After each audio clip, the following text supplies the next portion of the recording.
Produce Solutions, our new technology platform developed by American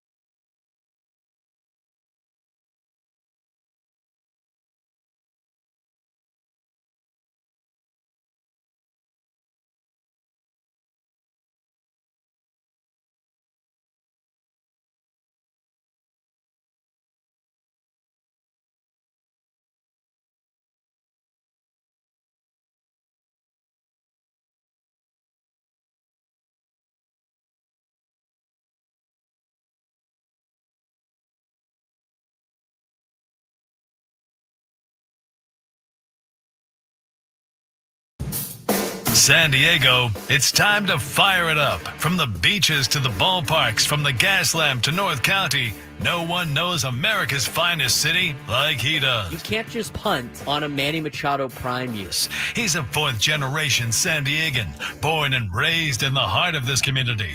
Passionate, opinionated, and always bringing you the real talk on your teams, your city, and everything in between. Braden totally knows his stuff. He's ready for the next step. That guy is good. Live and local, it's the Braden Surprenant Show. But I think Braden's one of the up-and-coming young stars in the media game in San Diego. Now, here's your host, Braden Surprenant.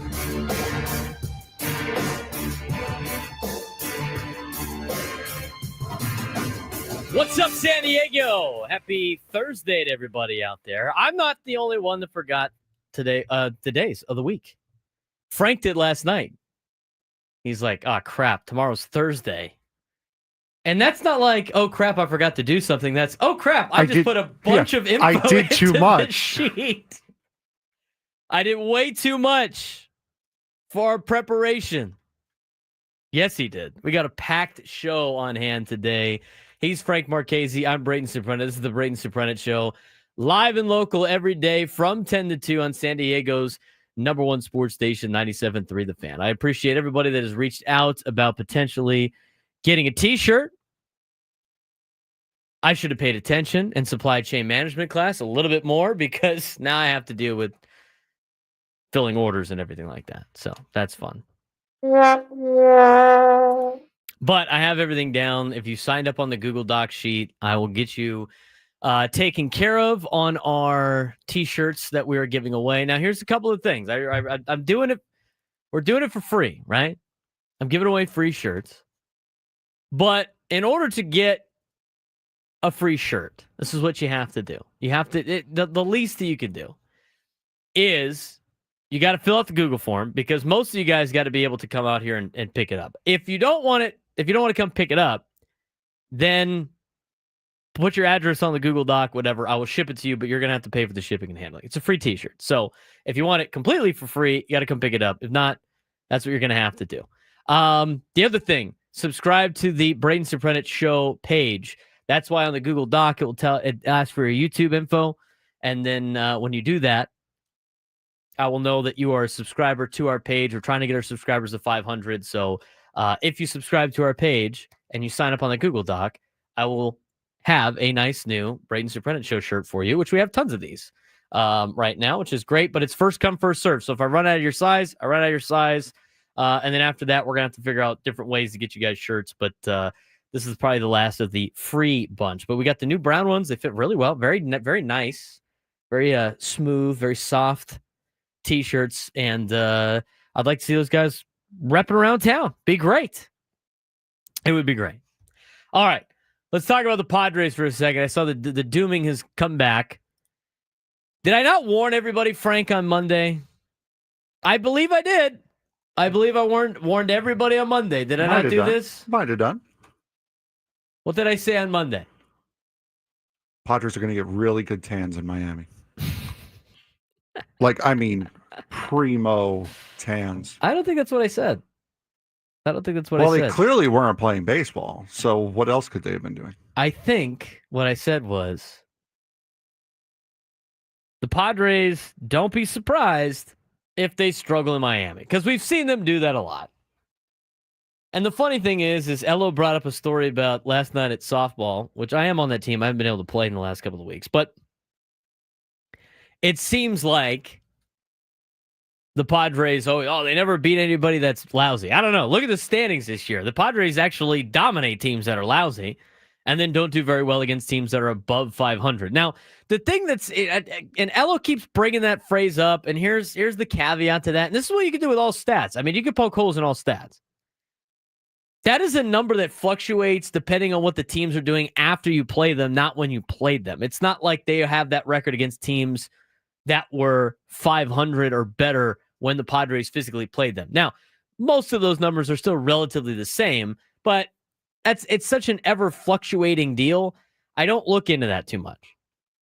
All that really matters, because it's not college football and you're not playing for style points, all that really matters is that the Padres have more wins than losses at the end of the year, and you're hoping that that amount of wins is way better than a handful of teams in Major League Baseball, so you make the playoffs. I mean, that's kind of where you're at right now.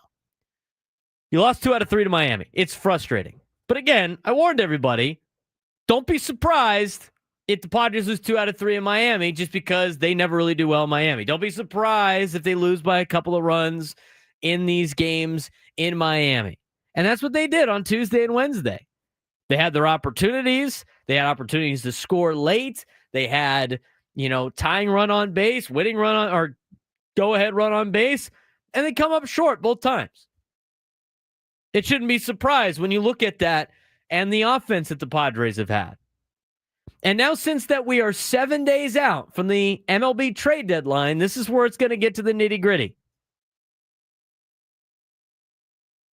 Adam Klug, our program director, sent us a tweet. It was during the roundtable, so we had to catch up on it. And it was we'll get to what John Palmarosi said on MLB Network. But the quote that was on the tweet, and we'll play the sound for you in the next segment, was AJ Preller is talking to everyone. The Padres are open-minded to buy and sell. So as we're 7 days out from the trade deadline, and we know about all the holes in this roster. I mean, I'm going to tell you right now, I'm tired of watching Trenton Brooks take an at-bat late in the game when the game's on the line. I'm tired of watching it. And I think Kevin Acee pointed it out well, and I said this on the roundtable. I think he pointed out well in his daily newsletter, I think it was 2 days ago, that everybody in San Diego feels they got to root for Trenton Brooks. I do. I mean, he's a local kid. I mean, can't blame everything on him. I think a lot of people he seems like a nice guy. But at the same time, a guy like Trenton Brooks is not helping you off the bench. He should be your silver bullet off the bench, as Mike Schilt coined the phrase. He's not that guy. The Padres have a handful of those guys. They have a handful of those players that are just not that guy on a playoff team. I think Jose Iglesias is barely hanging on. At least he could play some good defense behind somebody, be a defensive replacement late. His at-bats are not utterly atrocious. They're solid. He's gotten some clutch hits. Now, I think there's a place for Jose Iglesias on the bench. We've talked about the catching position ad nauseum the entire year. But the thing is they like the way that they are defensive players. So now you look at some of the other bench pieces. I mean, I don't really know what you're doing with Tyler Wade. Bryce Johnson's been like a fourth outfielder. He's been solid, I guess. But again, you start looking at the bench pieces and guys at the bottom of the order that have to play. It's not a roster that's all around built for success. You're going to have these frustrating stretches where things aren't clicking. Ben Higgins asked the question today on the roundtable about the offense. Is it surprising that the offense has been as bad as it has been? I think that's a two-part question. Am I surprised that a Padres lineup built around 6 players when you need 9 is not having that successful of a season? No, I am not surprised about that. I am, however, surprised that their numbers are as bad as they are. I am a little surprised about that. But here's the deal. And I mentioned this on the roundtable. If you built any Major League Baseball team, I mean any of them, with whoever you want, you can pick the 6 best players in your mind, but you only get 6. And then the other 3 players in your lineup are below average players. I don't care what 6 players you pick, they're going to be a frustrating offense to watch. Because again, this is baseball. It is a sport built on failure. Even if you took the best 6 players in Major League Baseball and put them on a roster and batted them 1 through 6, the bottom 3 guys being below average players, the offense is not going to do well. It's for a couple of things. One, pitching staffs know that they have to navigate their way through that top 6 in the order. Number 2, as I mentioned before, it's baseball. It's a game built on failure. Even if all of those six players you think of, even if they all hit 300, they're still failing 70% of the time. 70%. And if those guys fail at all, or multiple of them fail at all, and then you're going to have to rely on the bottom 3, and if they're below average players, they're never going to get the job done. That's why you see these inconsistencies with the Padres offense. The idea that 6 players were going to carry this franchise and carry this organization through an entire season is lunacy. It's lunacy. I see it in the daily newsletter a lot from Kevin Acee. I've seen other reporters. Well, the top of the line needs to do better. Even if they were all playing at career years, it still wouldn't be enough because of your lack of depth and because of the bottom of the order not being good. I don't care how good those 6 players are. You can't have a lineup of just 6, maybe 6.5 guys in a batting order. It's not going to work out for you, especially when other teams have 9 competent hitters in it. The team has stars. Those stars were never going to carry this team. Those stars were never going to be the guys that do everything for this team. They weren't going to score all the runs. They weren't going to get all the hits. But you got to have players that are, and they don't have to be just veterans. You got to have players that are average, solid, major league guys that can help carry your team. So when the top guys go through a slump, which is going to happen, and they're going to go through slumps at different times, you don't have multiple catastrophic dark holes in your lineup. So when asked the question about the offense, are you surprised that they are this bad? The answer is, I'm surprised that they are at the bottom of Major League Baseball for a lot of statistical categories, but I'm not surprised that a team built on 6.5 players are not playing consistent baseball. Because when they're hitting and the bottom of the order is hitting, which they did in Washington, they did a really good job. They scored a lot of runs. Everybody's like, hey, look, they're getting out of it. The other thing with the 6 players, and I keep mentioning 6 because of the core 6. That's what they have, talked about, the 6 guys that are under long-term deals. These are the guys that are expected to carry the team over the next couple of weeks, everything like that. Those 6 players, when they know that Martin Maldonado and Jose Iglesias and Trenton Brooks and Tyler Wade are coming up behind them in the order, they're thinking, I got to get a hit here, otherwise we're not going to score. Anybody that's played baseball, softball, this sport in general, understands when you have black holes in your lineup, that you're going to have to, they're not going to do anything. And so now I have more pressure on myself. It's only natural to have more pressure on yourself. So that's why this trade deadline is huge. And again, I saw the doomers out. I warned everybody about what's going to happen in Miami. It happens all the time. They never do well there. You're going to another place, as Ben Higgins mentioned, is also a place that the Padres don't do well in. But I'm not overly upset. about the Padres. I'm not overly upset about their start to the second half. We're just getting underway. I'll tell you why I'm not upset when we come back. He's Frank Marchese. I'm Braden Surprenant. Braden Surprenant Show, weekdays from 10 to 2, setting us number one sports station 97 to the Fan.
Baseball coverage on 97 to the Fan is presented by T-Mobile. Head to T-Mobile.com and get a great deal on an iPhone 16 Pro.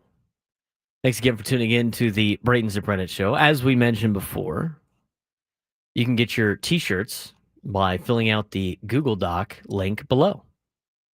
It's below on YouTube. If not, go find it on YouTube if you're driving around, or find it on my Twitter page. I did have it posted. If you fill out the Google Doc and you subscribe to the Braden Surprenant Show YouTube page, we'll get you a free shirt. Braden Surprenant Show shirt that I'm wearing right now. Nice brown. Looks good. You can rep it at Padre games if you'd like. I'm going to try to get those underway. I'm getting all of them coming in right now, which is great. Once I get your shirt, fill it out, and you guys can come pick it up at the station, I will send you an email on how to do that. If you want it shipped, you got to pay for the shipping. That's what we're doing on that. 833-288-0973, 833-288-0973. There's the link too. Frank put it on there. Good job. Okay. We talked about the offense, or should I say lack thereof. We have seen were you able to pull that tweet from no. Oh, which one? John Morosi? He had it, I think it was today. Let me see where it's at. Hang on. MLB Network had it. Oh, MLB Network. Play the audio because they're talking about the Padres. And here's the thing about the Padres at the trade deadline. It's going to lead into our next deal. But this is going to be a wild trade deadline for the San Diego Padres. There are so many, and I mean so many moving parts. So many moving parts. First video? No, it says AJ Preller is talking to everyone. Okay. The Padres are open-minded to buy and sell. Got it? Let me know when you're No, ready I for don't that. have it, but Okay. now I know what I'm looking for. Makes it easier. Padres are interested in everything. This is 100% true what Ben Higgins said. It's going to be like Moneyball, where they're just putting GMs on hold and making phone calls. Get me this guy in line 1. Give me this guy in line 2. I mean, you might see a lot of moving parts between now and next week from today, really. Trade deadline's a week from today. Trade deadline ends at 3 o'clock Pacific time next week. I would be surprised if some moves get made while they're in St. Louis over the weekend. No, the rumor was from a couple of weeks ago from Dennis Lin, it's like, don't be surprised if the Padres have a couple of new faces by the time they come back to Petco Park, which is Monday, Tuesday. I think it's Monday, against the New York Metropolitans. The things that have been brought up as of late is some potential buy and sell, which involves names like Dylan Cease, Jake Cronenworth. We've kind of vaguely seen Robert Suarez. And here's what John Palmarosi said on MLB Network earlier today. Yes, and that's the news that Dylan Cease's name has come up in conversations. Buster Olney first to report that. The overarching story for the Padres is this. As one Padres-connected person told me last night, AJ is talking to everyone. And that, of course, refers to AJ Preller, their president of baseball operations, and indicates to me the Padres are open-minded to buy and sell. And that scenario could look like this. You trade this man, Dylan Cease, who admittedly his ERA is up a run higher than it was in 2024. Perhaps you trade Cease, who has an expiring contract, to replenish some of your minor league depth, and then use that new prospect depth to go out there and make a package for Sandy Alcantara. And Dennis Lin has reported on that potentially with the Athletic. So maybe you see a Sandy Alcantara trade coming in because Alcantara is not eligible for free agency until after 2026. Maybe he comes in. Stephen Kwan's a possibility, and John Heyman's reported on that. I think you're starting to see the thought process for AJ Preller. It's a bubble team. I think they're more buyer than seller. But if you sell Dylan Cease and bring back some prospects, you're able to strengthen your roster for the long term and look at the next week of buying as the first salvo of your offseason spending for 25-26. So again, to recap, you might see Dylan Cease going out, but you might also see Sandy Alcantara or Stephen Kwan coming in.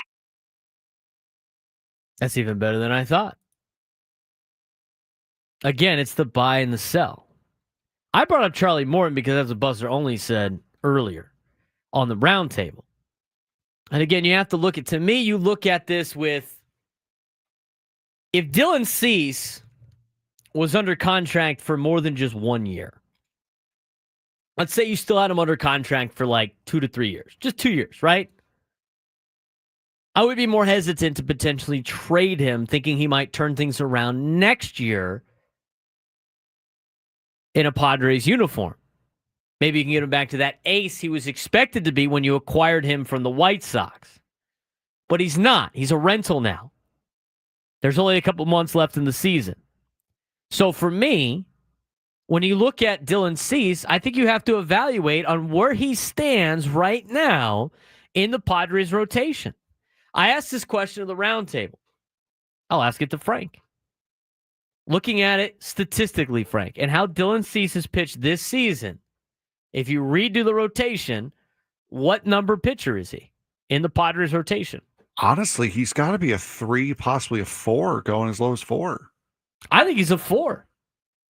Now, Yu Darvish is kind of a wild card, so I think he could be either a 3 or a 4. I think you can make the argument that guys like Randy Vasquez have pitched better than he has. 100%, yes. So I would view him as a 4. So when you're talking about replacing his production, you're trying to replace, and the pitching staff's done well. The starting pitching's been great. Probably good more than great. Bullpen's been great. Starting pitching's been good. It's not like you're trading away your number one pitcher. You're trading away a pitcher that's pitching like a number 4 in a rotation that could still probably get you enough that would be a 2 or a 1 because teams are going to automatically think we can turn this guy around. We're taking a chance. He's a rental. And so what you do is you get the prospects back in a trade for Dylan Cease. So you get prospect. Everybody's like, oh, they're selling. No, they're not selling. They're buying. They're using those. They're using those prospects to then go get another starting pitcher. I said you could replace him with Charlie Morton because he's kind of like a 4 in a rotation anyway. Buster only had that information. John Palmarosi keeps bringing up Sandy Alcantara, who, by the way, had been awful all year coming back from Tommy John. Looked pretty damn good yesterday, didn't he? 7 innings, 4 hits, 1 run. It was unearned, 4 strikeouts, no walks. Looked like his dominant self. It's an interesting topic of discussion. So if you get some prospects back and you can flip them for Alcantara, and now your starting rotation's fine. But only other than that, too, who knows what type of prospects you get back. You trade a guy like Jake Cronenworth to free up some cap space for the future, some money space in the future, and get maybe a prospect or 2 back for him. All of a sudden, you're either replenishing your farm system or you're using those guys as trade bait to go get a Stephen Kwan, as mentioned by John Palmarosi.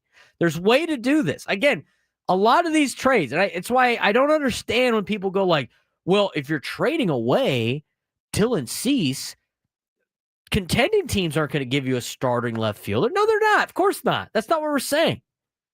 I told you, it's complex. You got to be able to trade, get some value back, use that value to enhance your opportunity to get better bats on the market. So what John Palmarosi said makes a lot of sense. But as we've seen with A.J. Preller, we haven't seen A.J. Preller put together trades that are just, really rentals. He usually gets at least a couple of guys that build for the future. To me, having a guy like Stephen Kwan, and that's what John Palmarosi brought up, Stephen Kwan, who is under contract, as I'm looking it up right now, until 2028 at a small value this year and ARB2 and ARB3 next year, is going to be a lot more advantageous and better for the San Diego Padres long-term than a guy like Jake Cronenworth is. Maybe you free up that money, you can extend Stephen Kwan. Maybe by trading away Jake Cronenworth and freeing up that money, you bring back a Luis Ariz if you want to do that. I'm not saying they should. I'm just saying you have options to do so. They're going to get creative. They have to be creative. And that's why I've continually said for the entire first half of the year, I've continually said this is all going to make sense at the trade deadline. Because what the Padres have to do, you can't just go do overnight and overspend for just one play. Oh, we need a catcher. Let's just go overspend for a catcher. Oh, we need a left fielder. Why isn't he traded for a left fielder yet? I think he has a little bit more flexibility than people are saying. But at the same time, they don't have unlimited funds right now or unlimited resources. So they have to be strategic about this. And the closer you get to the deadline, the more things start to open up and the better deals you could possibly get at the deadline. That's what makes sense. You're starting to see the picture kind of come together a little bit with some mentions. Okay, the other thing, we've talked about this before. And I got a minute before we got to go to break, but we've talked about this before. Getting players back for multiple years of control, it helps with your offseason, as we talked about on the roundtable. You know, maybe a lot of the things like the deadline helps for the offseason, where I said I don't see them helping out the offseason too much or helping out in the offseason too much. It seems like they have to panic at the trade deadline, but maybe the deals are better at the trade deadline than in the offseason. And so when you acquire players that have more years of control, you're actually building for the future like you would be making some offseason moves anyway. So I find it very interesting. That's why this deadline's hard to predict. I got friends all the time. People ask me, what are they going to do? What are you hearing? It's hard to predict, but you're starting to see the pieces kind of come together. 833-288-0973, 833-288-0973. Derek and La Mesa, we're going to get to them when we come back, and more of your phone calls as we roll on the Braden Surprenant Show, standing as #1 sports station, 97.3 The Fan.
11:38 on a Thursday. I feel like we just started the show. Well, we did.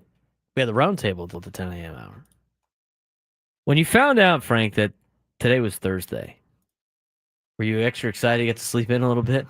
No, I didn't find out. It was like that realization hit me. Like I told you right after I turned the computer off, I'm like, it's Thursday. It's Thursday. It's the roundtable. Our 12 o'clock hour that we were going to do today is now going to be tomorrow because I'm not turning my computer back on. We can make the 1 o'clock hour tomorrow's deal. If we wanted to.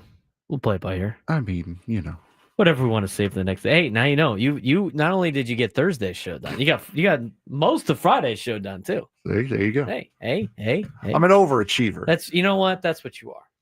Overachiever. Let's go with that. Is that what your teachers growing up would have said? No. Probably. No, that's not what they would have said. Same here. 833-288-0973. 833-288-0973. Let's get out to Derek in La Mesa. Derek, what's going on, man? B. Serp Frank, always a pleasure, my man. Love talking to you. Hey, I got a couple of quick Padre take, a Big Ten take, but before that, B. Serp, where's that Google Doc? You got a T-shirt, bro. I got it on the YouTube page. I got it on my Twitter account, and I got it on. I have my Instagram story, but I got to probably post it in another spot. I'll get you on there. If not, just shoot me a DM with your shirt information. I'll get it taken care of for you. Yeah, no, I got you, man. I want to. I'll do the Google Doc. I'm on the YouTube feed, so. All right, sounds good. We appreciate it. So that's it, man. So the Padres, man. Rockstar GM is going to be fine, and sir, you know my background. I'm an ex-ball player, so I hate to talk trash about ball players, but Rockstar GM is going to be fine because I hate saying it, but our bench is trash.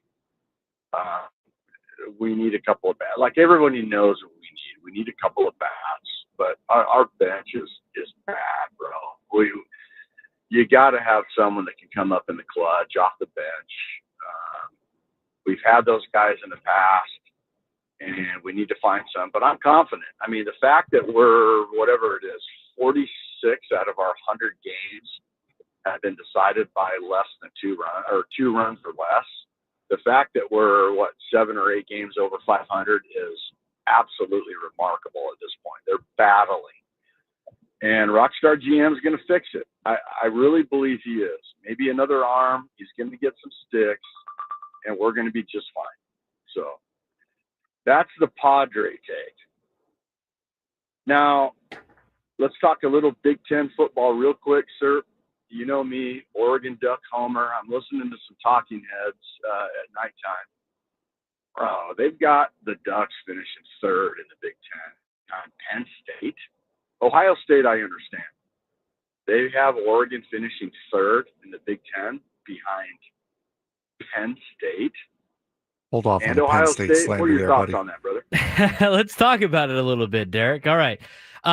Penn State. The thing about Penn State, Derek, they got a lot of guys coming back, including their quarterback, Drew Aller. Penn State's going to be pretty good.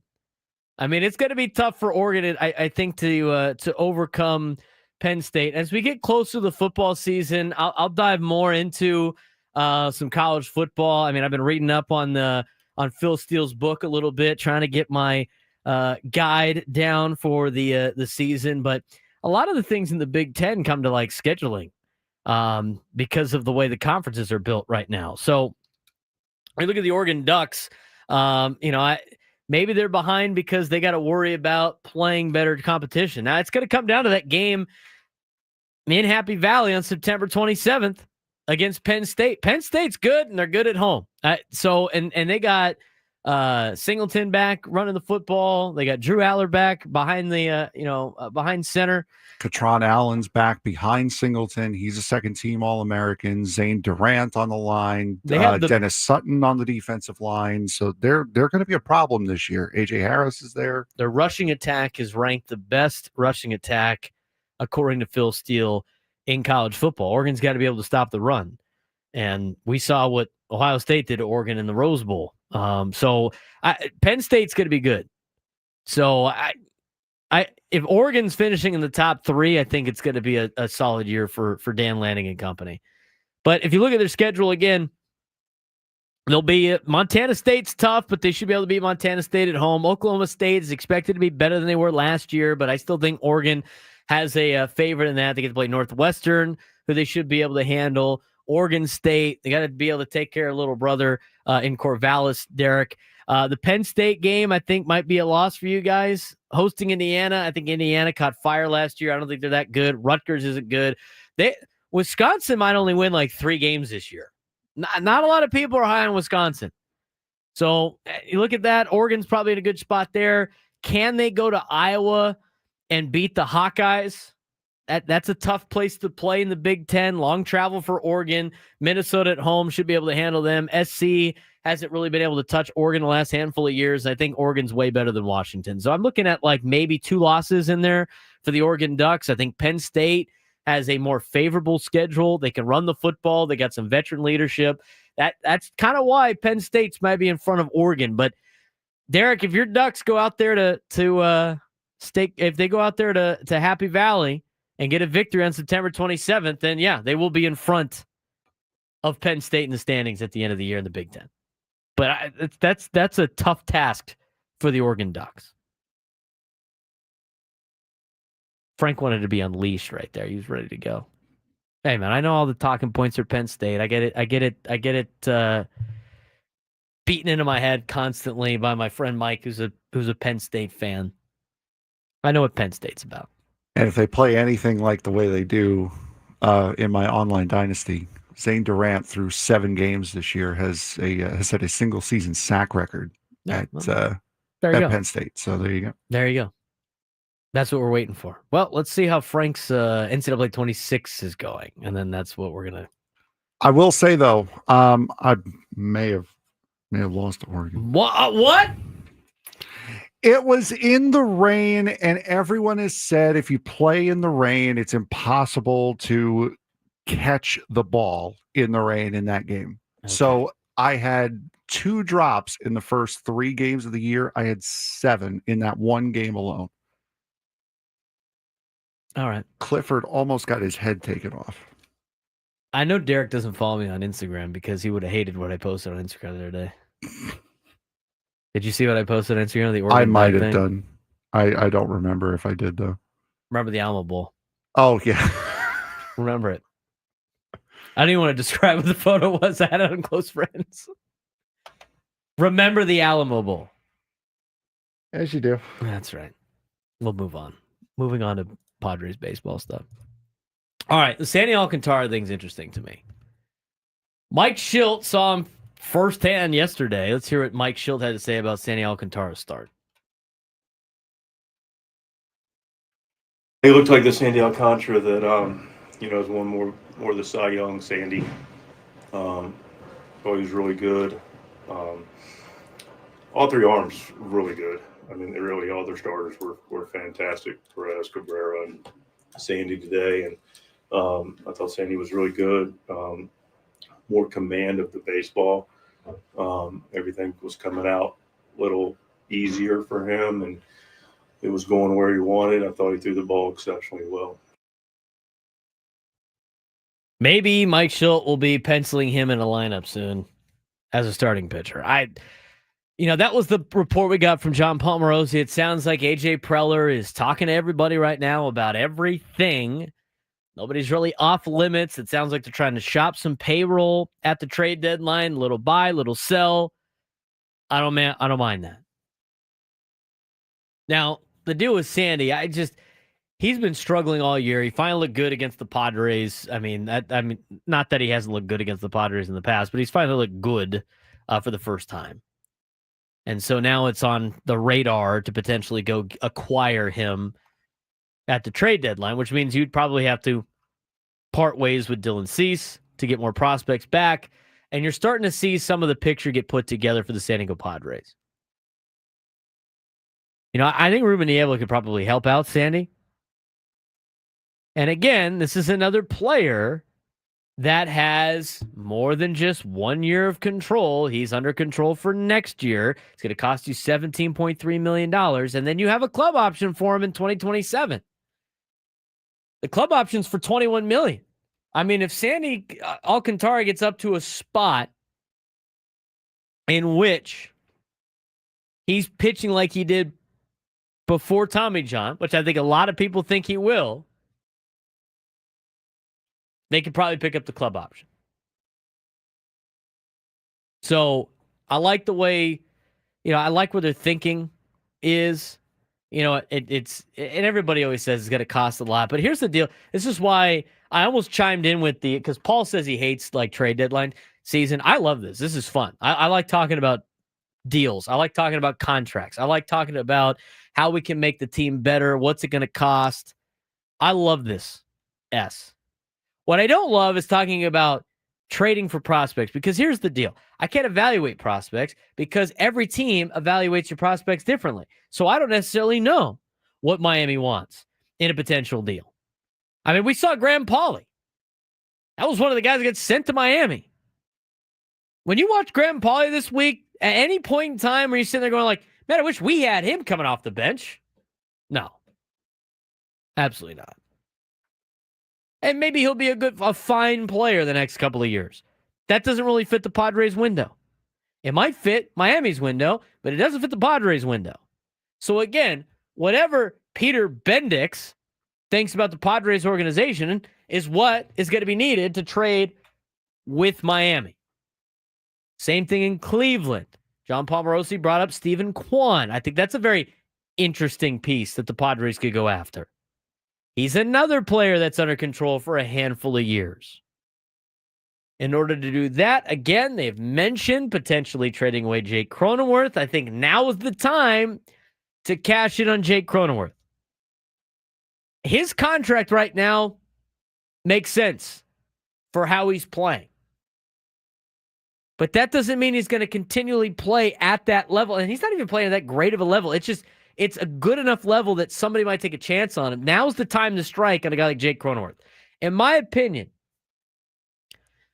if you don't trade Jake Cronenworth this offseason, this trade deadline, he's probably going to fill out the rest of his years in a Padres uniform. Unless he gets DFA, but you're still going to have to pay for him. So that might be another trade piece. And the last thing for you, before we dive into some other stuff, as we spent a lot of time on the trade deadline, we're going to talk more about it in the 1 o'clock hour. But the last thing, it's like the situation with the bullpen and Robert Suarez. Again, in our entire discussion today on the roundtable, it's been a lot of, well, that's a risk. Every move that he is going to make, AJ Preller is going to make, has major risk. There's no safe moves at the deadline. There are no safe moves at the deadline. They are taking risks. This is why I defend the decision-making from a lot of general managers and front offices and how these things play out. You have to, again, as I mentioned months ago talking about Xander Bogaerts, you have to evaluate it in the present time. So right now, you got to be thinking about it. I should be recording everybody's answer in the chat right now so I can have it in my back pocket for next year when you start bitching, moaning, and complaining about the players they added at the trade deadline that you guys all wanted. And again, I'm in that part too. But the thing is, there's risk involved, right? It's not always going to be the same thing. There are no safe moves out there. You're taking a risk. If you decide to trade away Dylan Cease, you're taking the risk that he figures it out for another team, and you're taking the risk that the guys you get back are not going to do anything offensively, however the trade may work out. That's the risk you're trying to take. That's the risk you're willing to take. Same thing with Jake Cronenworth. You can potentially trade away Jake Cronenworth. He could live up to his contract the next couple of years. Maybe the pieces you get back are not what is needed, and it doesn't work out. You're taking a risk there, trying to dump some of the payroll. You're going to take a risk if you decide to part ways with Robert Suarez. I think that's an interesting level to this thing, too. The risk is we're going to pull away from our 4 horsemen we have back there. We believe in some of the prospects coming up. We think we have bullpen depth. We're going to try to take away from one of our strengths to fulfill one of our weaknesses. These are the risk moves that you make. And the ones that succeed are the ones that take risky moves.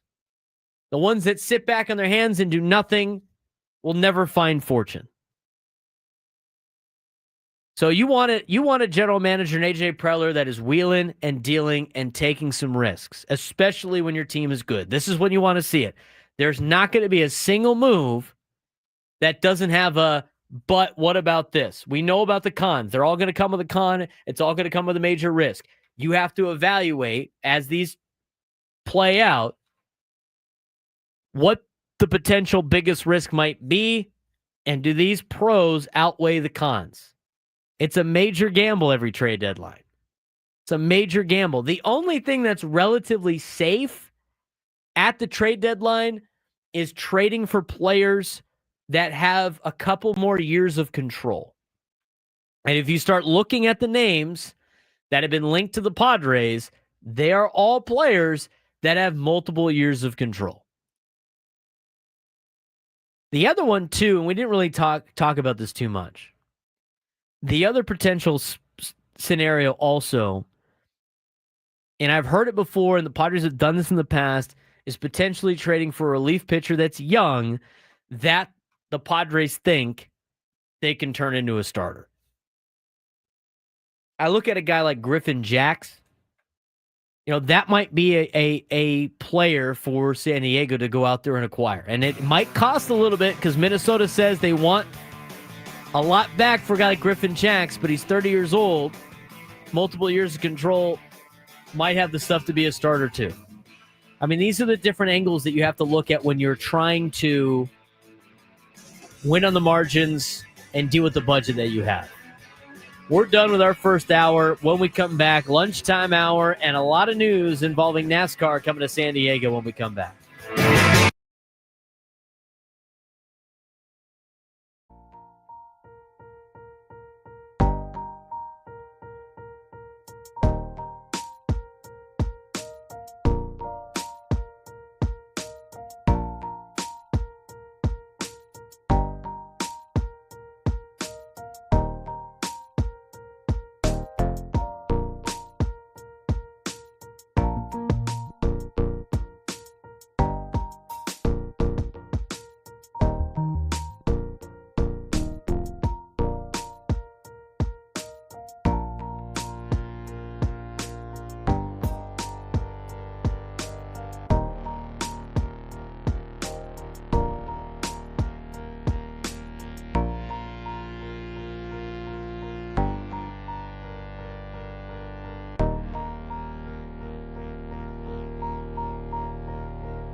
This new lunchtime hour is brought to you by the Craft Taco. Bold flavors at 2 locations, Cerrito Valley and inside Balboa Park's Natural History Museum. He's Frank Marchese. I'm Braden Surprenant. This is the Braden Surprenant Show, live and local each and every day from 10 to 2. And surprisingly, today is a Thursday that we have Padres baseball. I mean, really? You never get Thursday Padres baseball. This is crazy. What a bunch of jerks for not cutting our show short on a Thursday. I know, right? Our shows are usually longer. Cutting on our Thursdays. cutting our show further short. Yeah, true. It's so crazy that Sam seems kind of out of it right now. Kind of. What was that? That's kind of out of it. That was wild. That was what you took from that. He never has to work on Thursdays, and now he's doing the round table, and he's got the EcoWater SoCal Padres pregame show today. He must have ate a lot of pizza, dude. He seemed a little groggy. Brother was going through it just now. Talking about NASCAR and circles and do you miss me, Frank? Yeah, that was probably the most unsettling part was the whole "do you miss me?" That was super weird, dude. That was like I was like in between like a weird breakup reunion or something. I was like, am I in the middle of something right now? What's going on? Do you miss me, Frank? Well, as much as I miss Mr. Met, I'm sure you guys miss your Mets talks all the time behind the scenes. We didn't have any. Heck. The second pregame was over, he'd go off in the sound space and watch the game, or he'd go off in the conference room and watch the game. He rarely ever stayed in here to watch the game. This is crazy. I don't know. Bless you. I don't know what I don't even know what I just saw. But you know what? Maybe he could explain it on the EcoWater SoCal Padres pregame show. He had like his head peeked in. He was like John Cena. Are you sure about that? You miss me? You want to do the game tonight? That was wild. Anyway. Sam, you should know if you do weird stuff, in the radio station to radio people, you open yourself up to being a segment on the show. I was just so confused for a second. I didn't know what Sam was doing. And I still don't really know. But you know what? Tune into him later on this afternoon and maybe you'll find out. What time's the game today? It says on the sheet. I don't have the sheet up right now. I'm trying to get the podcast up. It wasn't my on job time for the first time in a week. Wasn't my job to watch the Padres this week? Oh, yeah, it was. 4:45. Yes, that's 3:45 EcoWater SoCal Padres pregame show. I noticed on Saturday too, by the way, now that we're talking about the games. Saturday is supposed to be on CBS? The local CBS picks up Saturday games. I did not know that. That happened. Padres got the deal a couple months ago, like select Saturday games. Yeah, that's local Channel 8. Yeah. Simulcast the games. This is one of them. So it's still, I think it's still on the Padres TV, but for people that don't have cable, they can watch it over the airwaves on Channel 8. But you can listen to every game on 97 through the Fan. Of course. All right. You don't have to be surprised about that. Let's get to your favorite topic of discussion. I was like a kid in a candy store when they finally got the announcement out. Yes. As we mentioned, there's a lot of things that we're going to be moving around and changing. So actually, you woke up that kid in that candy store. Yeah, you're welcome. I got the email yesterday. About the official announcement of NASCAR coming to San Diego. And I sent it to Frank and I said, officially official. And I didn't get a response. I am so excited to sleep in on a midweek off day, and I get bombarded with texts at 8:45 in the morning. I'm like, bro, really? What are we doing here? Why am I getting a million texts and emails at 8:45 in the morning? And then I see it's the NASCAR stuff. I'm like, okay, I'll let you live this time. You knew they were announcing something on Wednesday. I didn't think it was going to be that early in the morning. We knew it was Wednesday. What time did you think they were going to make an announcement before a press conference? I thought it would have been like 11 o'clock here, like a normal people time.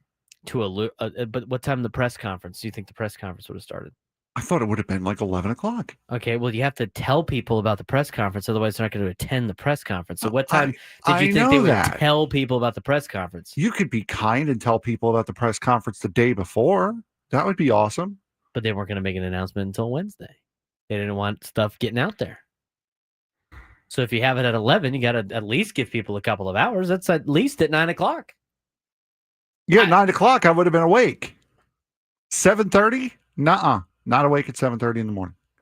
You slept in basically for Christmas Day for you, and then we're upset that you had to get woken up to unwrap your presents. This is basically what we're at here.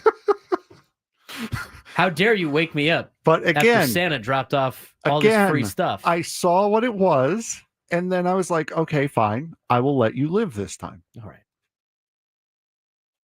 Aren't you glad I did that? I am. I'm very happy you did. Okay, Got us all this wonderful sound that we're about to play. Yesterday, NASCAR to San Diego became official. It's going to be called America's Navy 250. Yes. It's roughly a 3-mile circuit on Naval Air Station North Island, which, again, we knew was going to be Coronado. Did not necessarily know what the track was going to be. We still don't know what the track's going to look like. No. But it's going to be on North Island. We knew that there was going to be some type of military. You had to have involved the military somehow if you're going to do stuff at on Coronado, because, I don't know, they have most of it. So they probably have to account for some of those things. So we knew that was going to be the case. So it's going to be a 3-mile circuit on the Naval Air Station North Island. Track layout is not finalized until the fall.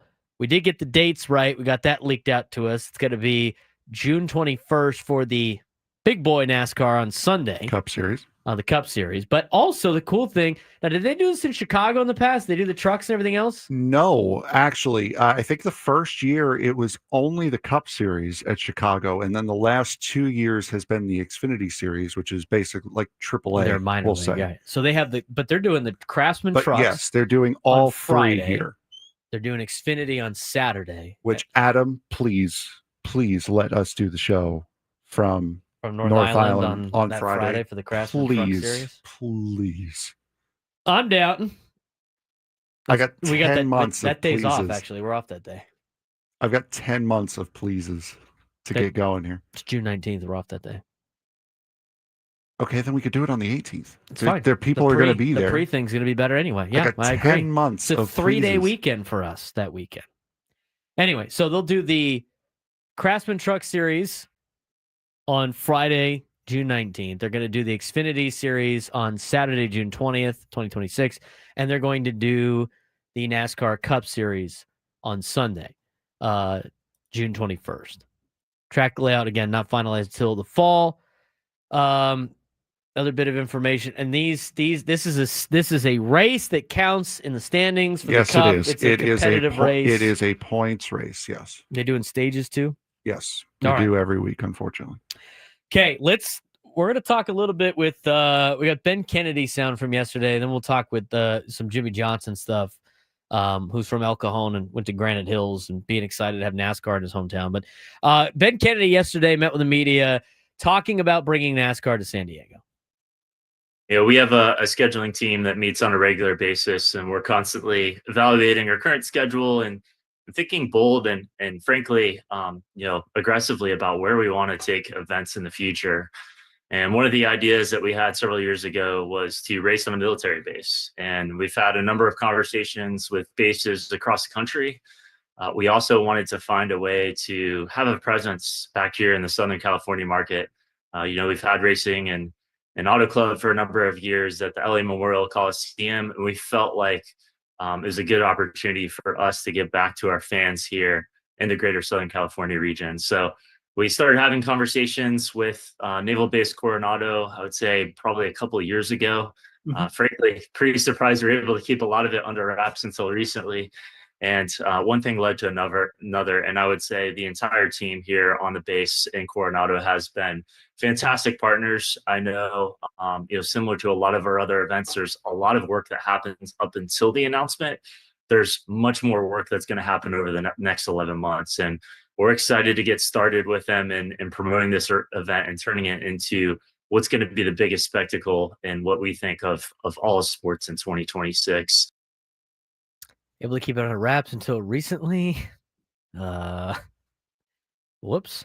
They obviously did a good job keeping it on wraps because the video they announced yesterday had a lot of NASCAR drivers in it. It was incredible. Filmed on base, and nobody noticed right? It's a great job by the powers that be on keeping that relatively a secret.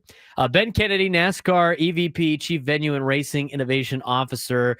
Let's talk about the track. He says not going to be finalized until the fall, but this is kind of like what he could tell us on the layout of the track and how it's being determined. We're working on the course design currently, and what I would share is it's around a 3-mile circuit. It's going to be completely on the base, and what we want to create both for the viewers that are going to be watching at home on Prime or the CW or on one of the Fox channels is, and then the people that are coming here as well, is creating different experiences in different neighborhoods around the base that people can go and experience. So you're going to see shots that will, you'll have the backdrop of the Pacific Ocean. You'll see other shots of the backdrop of San Diego, naturally being here, a bit of the peninsula and kind of in between the bay and the ocean is going to make for an amazing backdrop showing off San Diego. But then we're also going to be weaving our way through the base too. So you'll probably see a couple of carriers. You'll see some F-18s out on the tarmac. And the beauty of it is, some of the course will be set in stone a little bit as we're making our way through the streets here on the base. And then a lot of it is going to be a blank canvas. So there'll be a portion where we'll actually go out onto the tarmac. You might have some long straightaways. You might have some more technical sections. But a big credit to iRacing, who has been great partners with us on every one of these new events that we put on. And we've worked over the past year or so to be able to develop this course. So they have created a virtual rendition of the course. We've had a few of our drivers that have already been on iRacing and turned a few laps around the racetrack. We've gathered a lot of their feedback, have already made a few tweaks to it. And then this fall, we will release the final course design, grandstand suites, hospitality areas, everything that is included in the layout of a racetrack will come out in the next few months. But I can tell you it's going to be an amazing track. It's going to be a lot of fun for people watching at home. And importantly, for the people watching here in person, I think they're really going to enjoy not only the race, but the event that we're going to put on here with the military. It's going to be pretty cool. I'm looking forward to it. They asked about tickets. Are there a sellout? Is there ticket limitations? It will be open to the public. So fans right now, they can either go onto NASCARSanDiego.com, put their name on the wait list, or they can actually place a deposit for the weekend. So we'll have trucks on Friday, the Xfinity Series Saturday, and then the NASCAR Cup Series on Sunday. So anyone that would like to buy a ticket is more than welcome to come and join us that weekend. We will have a military day on Friday as well. So a lot of active duty military will be joining us on Friday for our Craftsman Truck Series race. That's going to be super cool. And part of the reason why it wasn't like ticket limitations on cap. It was ticket limitations on whether or not the public would be allowed onto a Navy military base. And also part of the reason why that came up is IndyCar runs a race at a track called Thermal Club, which they do have ticket restrictions there because it is a private racetrack. So that was another reason why you ask about the ticket limitations here. So this will be 100% open to the public, no limitations on who can or cannot buy a ticket to this race. There's a couple more things that Ben Kennedy talked about that I want to get to. Infrastructure that needs to be done, as well as will this be an annual stop? We'll hear what he has to say when we continue on the Braden Surprenant Show, setting us on Sports Station 97 through the Fan.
Coming up in the next segment, we're going to need a contestant for our midday sports standoff. If you take me down to sports trivia, you're qualified for a chance to win our grand prize, 2-night stay at Park MGM Las Vegas, 2 tickets to Motley Crue on September 19th, and a $100 gas card. Catch Motley Crue's Las Vegas residency at Dolby Live at Park MGM September 12th through October 3rd. Tickets at Ticketmaster.com.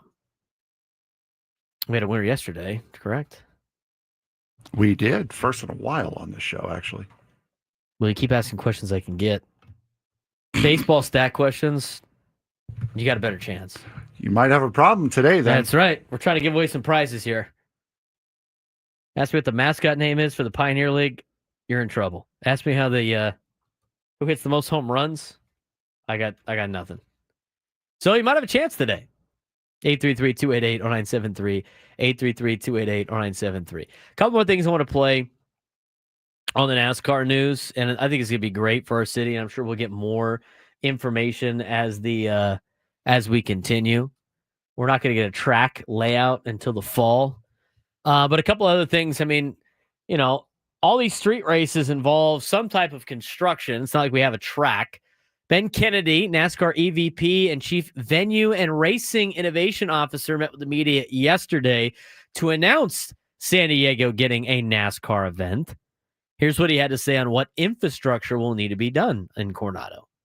A few minor things that we might have to address. Nothing significant at all. And we're actually driving in this morning onto the base, and we were driving on one of the roads, which is probably going to be between the start-finish line and through turn 1 up to turn 2. And it was all recently repaved and super smooth. So you're gonna have some sections that are much smoother than others. And then you'll have, some rougher sections as well. And, I think that's the beauty of a lot of this. And it was a little bit of the feedback that we heard from the drivers as well is, leave the character. It makes the races more interesting. It creates, more errors for some of the drivers and shakes it up a little bit. So there'll be a lot of smooth sections, but there'll also be some sections with some character. We'll have to make a couple of small adjustments. Nothing major, though. I couldn't help but notice the lack of comments about permits. Again, if they're making a deal, most of this stuff has been cleared already. And money gets things cleared fast. Could not help but notice, though. You didn't ask about it? You were in the press conference. I tried. Jerks didn't answer my question. Didn't answer my raised hand request. Put in the chat. Did you guys get the permits? You needed to run this race. Ben Kennedy on if this will be an annual NASCAR stop, San Diego. As of now, we're focused on 2026, but as we've talked about, this concept in general, would love to have a race on a military base into the future. So, not sure what that looks like beyond 26, whether it stays here in San Diego or potentially goes to other locations, but it's something we've discussed. Hopefully it stays here. But as mentioned before, every event I work, people go like, why isn't this event here all the time? Because it's San Diego. It's a great place to be and be from. Like Jimmy Johnson, who's from El Cajon and a graduate of Granite Hills High School, 7-time NASCAR Cup Series champion, 2024 NASCAR Hall of Fame inductee. He was excited about NASCAR coming to San Diego yesterday. Honestly, didn't think that NASCAR would ever be able to race in San Diego. Growing up in El Cajon and watching it develop and change so much, and watching El Cajon Speedway sadly go away, just the reality or thought of NASCAR in a traditional sense on an oval in San Diego, it just never seemed possible. And when Chicago came on the schedule, I was like, I wonder what other cities might be able to host a NASCAR event. And not long after, I learned that there was some interest in and around San Diego, and to see this all come together now, I am so excited to have a race back in my hometown, and happy to be here on the call today supporting it. Jimmy Johnson was asked about a lot of different things yesterday, and we don't have time to play it all. I think we made most of the clips. We'll try to get those out on social media for you if we can.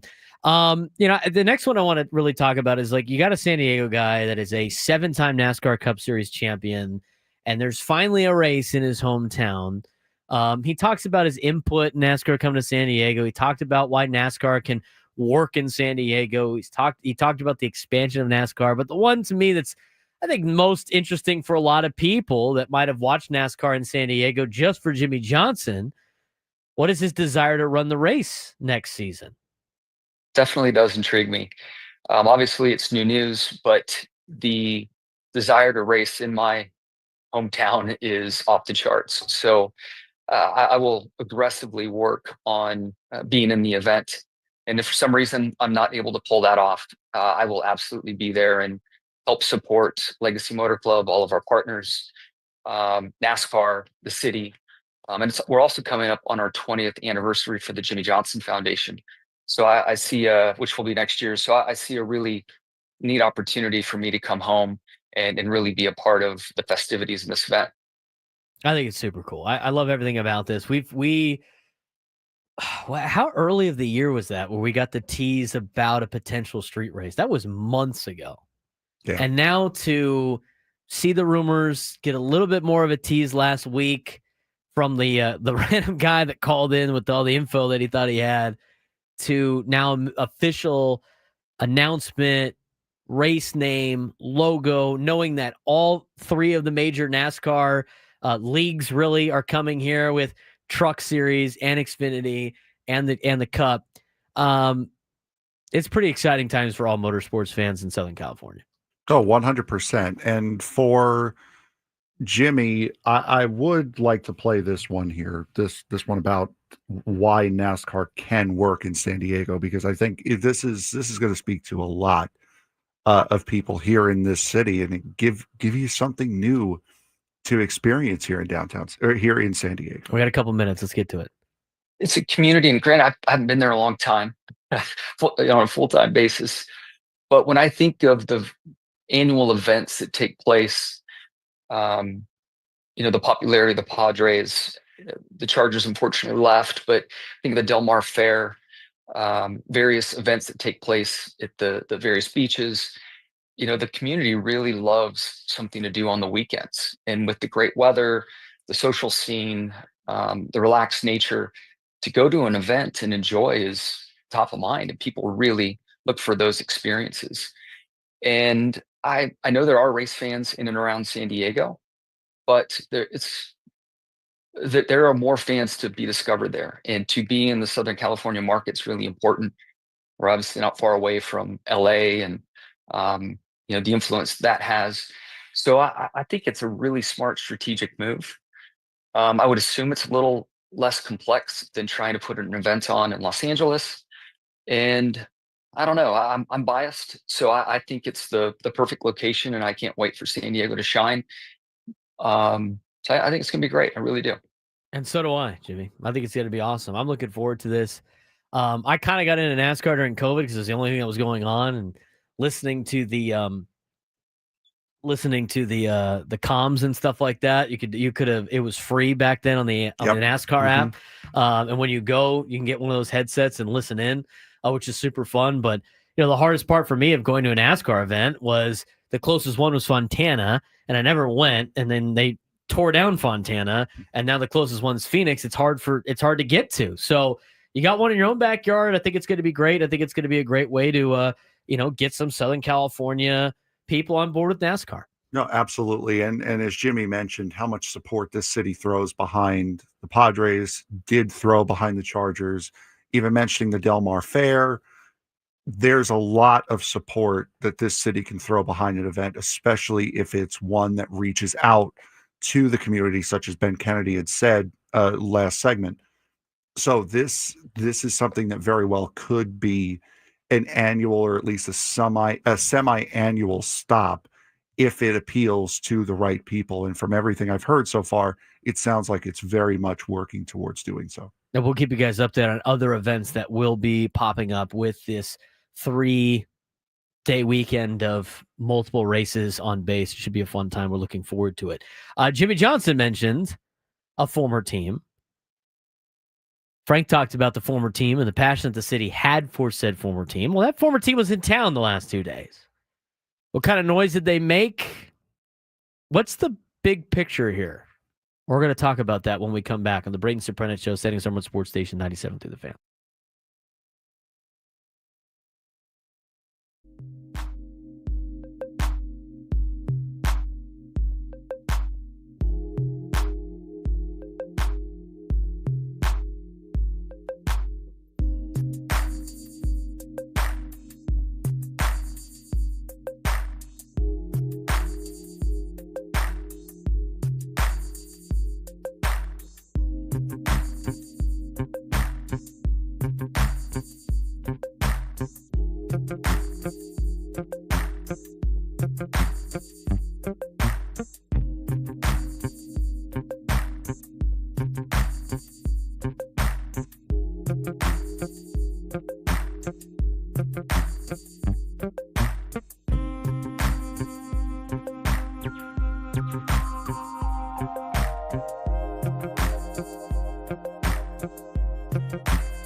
12:35 on a Thursday.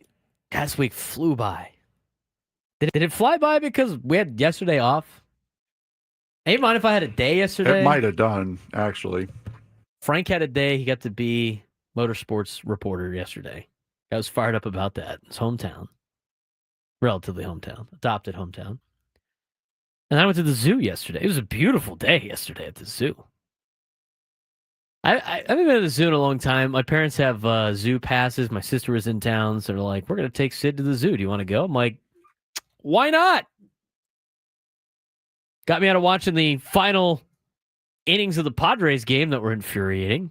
Instead, I saw a panda eating some bamboo. And I saw some red pandas running around. The red pandas were hilarious.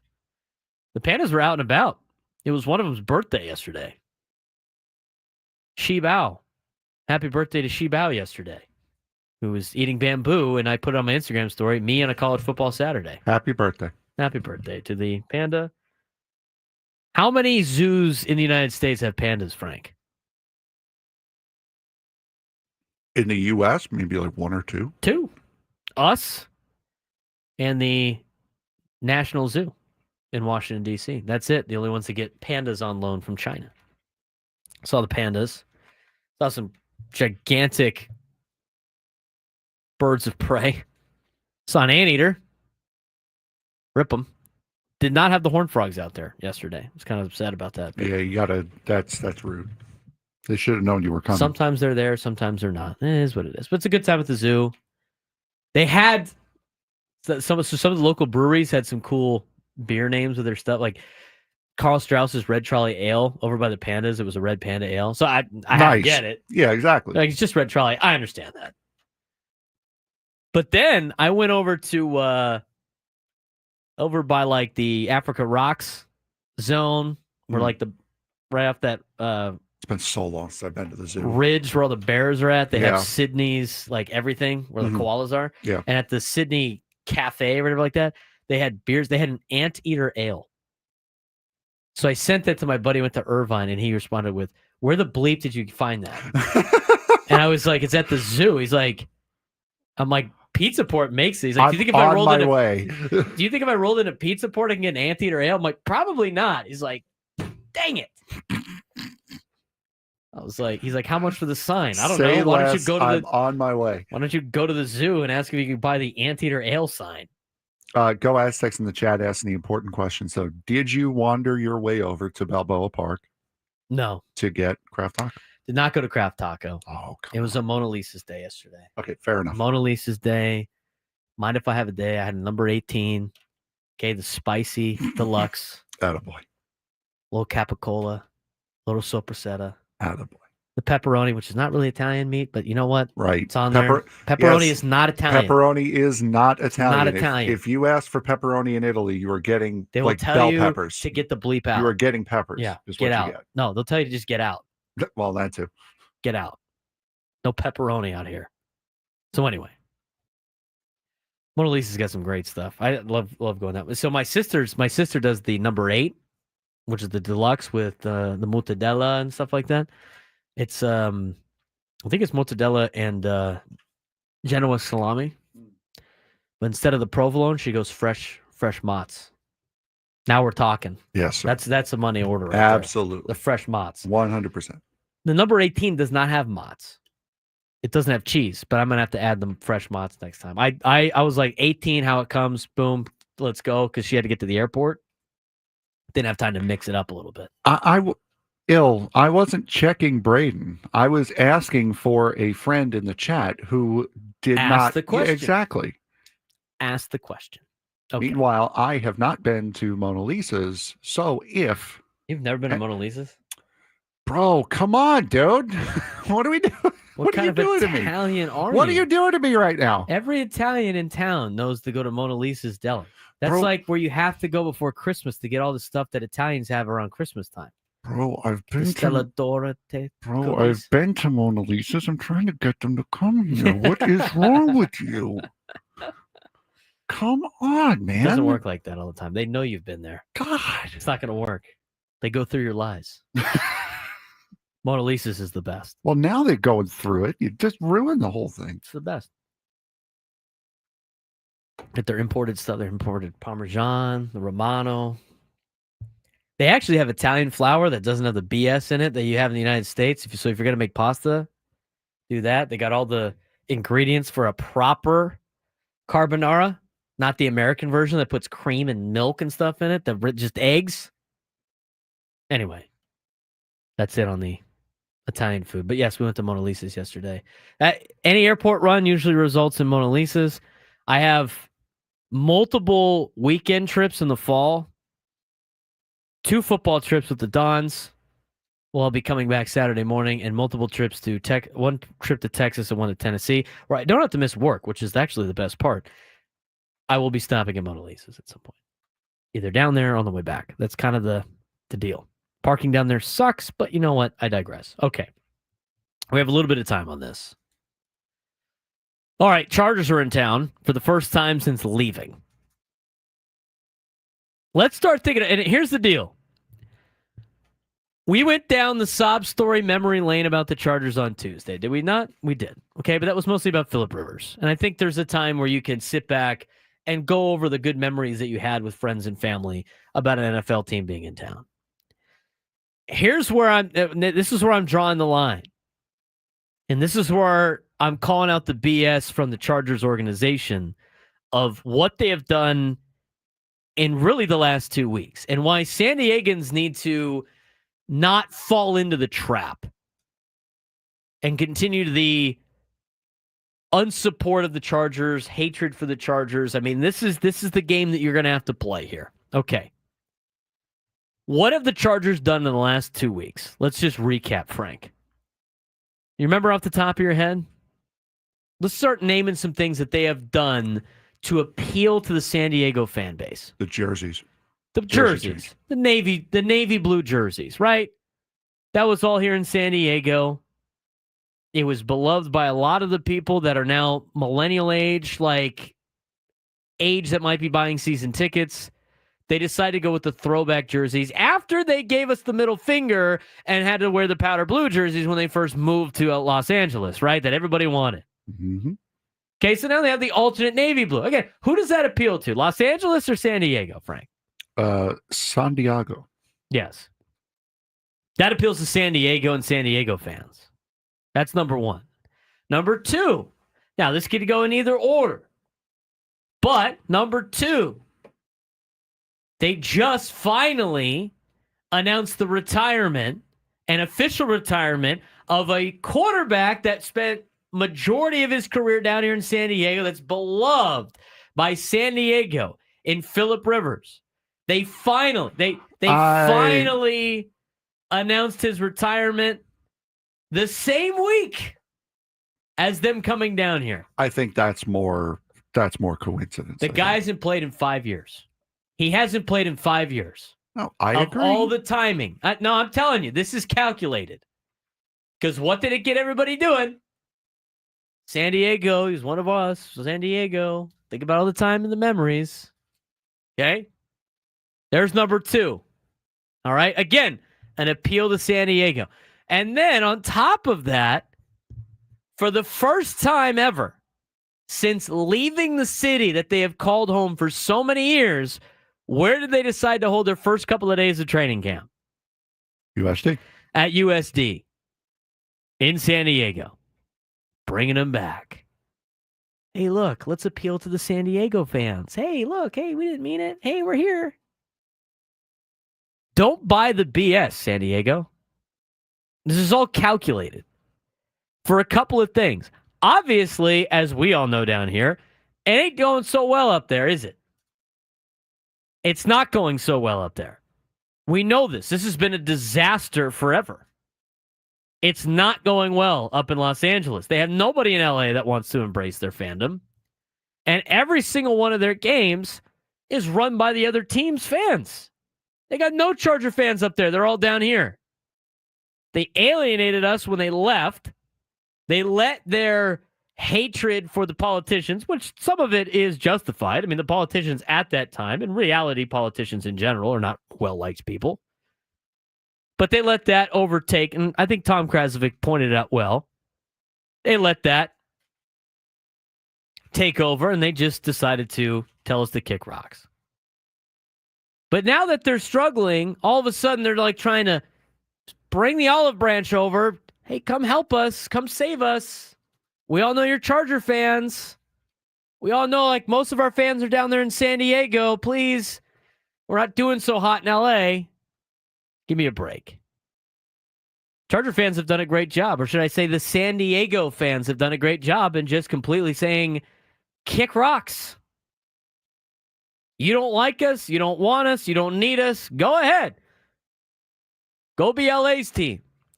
But now they're trying to, like, win the fans over down here by doing all this BS. And I'm seeing too many of you, too many people I know that I respect buying into the BS that's the Chargers. Stop it.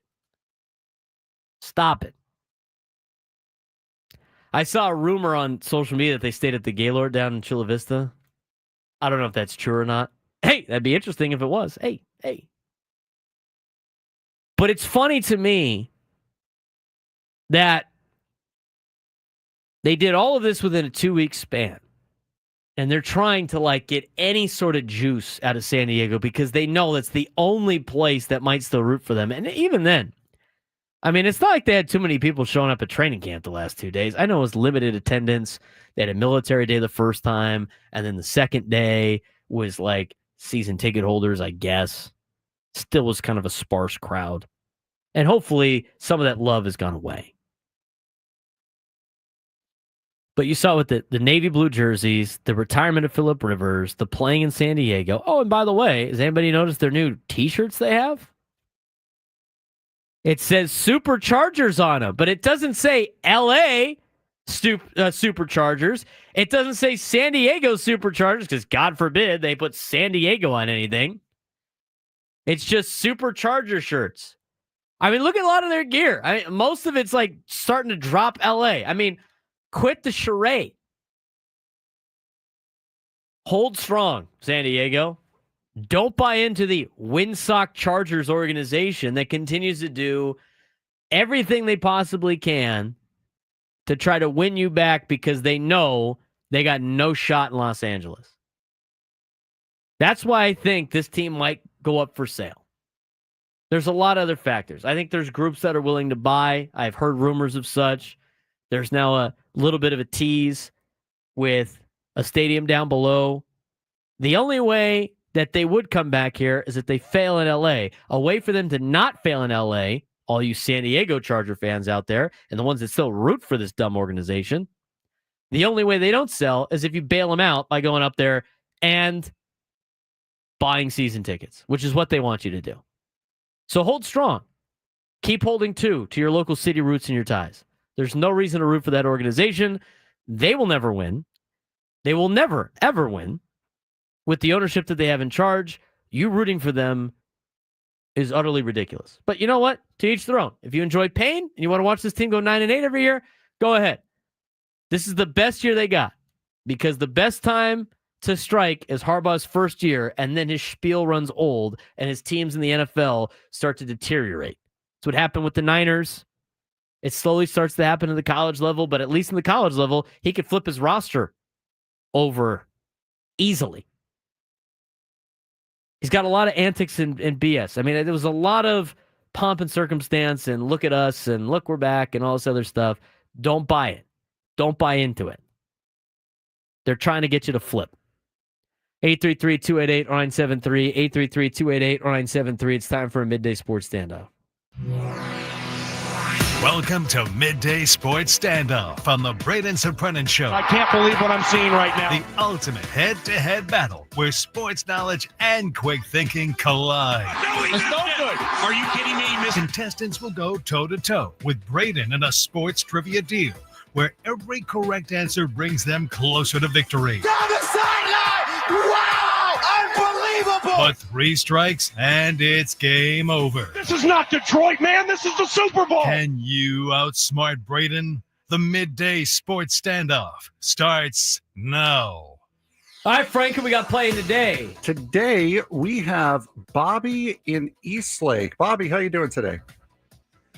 What's going on? And the best sub is Molinari salami. There you go. There you go.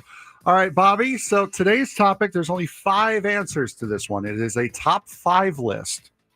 There have been many a home run hit in Major League Baseball over the last 15 years. Since 2010, which 5 teams have hit the most home runs in Major League Baseball? Bobby, you have the first crack. Most home runs since 2010. Obvious answer, maybe the Yankees. Yankees are number 1. That would be my guess. Philadelphia Phillies? No. Braden on a strike already. Just hang them up, Braden. Not good with the stats. Who? He said the Dodgers. Dodgers are number 4. What about the Astros? They've been very successful. Maybe they hit a lot of home runs. The Stros are number 5. Wow. Bobby, you get this right, you win. Who's that guy that got punched in the Blue Jays? That's for teams, not the player. Oh, yeah. Oh, yeah, Blue Jays then. Who's the guy Bobby. that got punched? It's the team he plays on. Bobby with the win. That'd be Jose Bautista. Yes, it was. It's Jose Bautista. Brunner Odor clocked him. Braden, would you care to take a guess, since you've already lost, would you care to take a guess as to team number 3 on that list? Team number 3. So we said the Blue Jays, we said the Yankees, we said the Dodgers, we said the Astros. Yes. So we got 1, 2, 4, 5. Figure out what's missing. Atlanta. No. Well, is it the New York Mets? No. That's the only reason why you'd put this on here. National League or American League team? American League. Red Sox. No. I have no idea. Orioles. Really, Baltimore? Yes, That's surprising to me. with Crush Davis. Oh, that's true. So the Yankees have hit the most, Blue Jays second, Orioles third, Dodgers fourth, Stros fifth. I've gotten confirmation that the Chargers did in fact stay at the Gaylord in Chula Vista. Take that information for what it's worth. I can't say how I took that information. No, you can't. But I decided to mess with Braden a little bit. Hey, new stadium down there across the street. Maybe it's called scouting. Never know. It's called scouting. But I saw that rumor out there, and then listener Jose Ruiz sent a bunch of pictures of him with Charger players and personnel in the lobby of the Gaylord. He said, we said stay in San Diego or go back to LA, and then some guests started chanting, get out of here.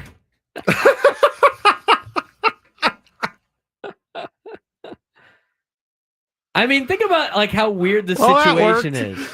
How weird is this situation? Like when the Baltimore Colts moved to Indianapolis, did they go back to Baltimore and do training camp for a couple of days? Like you are holding when the Browns went to Baltimore, did the Ravens have training camp in Cleveland a couple of times? I mean, think about how weird this is. You are holding the boombox over your head at your ex-girlfriend's house. That is what you are doing right now. In your eyes, like heat, your eyes. But that is exactly what they are doing, though. The Chargers? Yeah, yes. Absolutely. Don't buy in. You know what? Travis is one of our great followers on chat.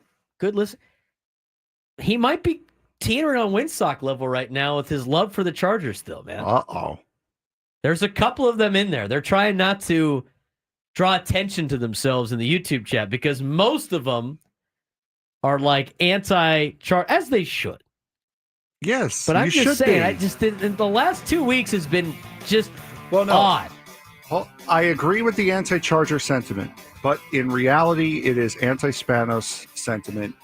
If and when they sell or lose that team, Charger fans will come out of the shadows again. My dad said he'd buy season tickets tomorrow if they announce they're coming back. There you go. I'd probably do the same thing. But until then, no, absolutely not. Hour number 3 when we come back.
Did we incite a riot against Travis in the chat?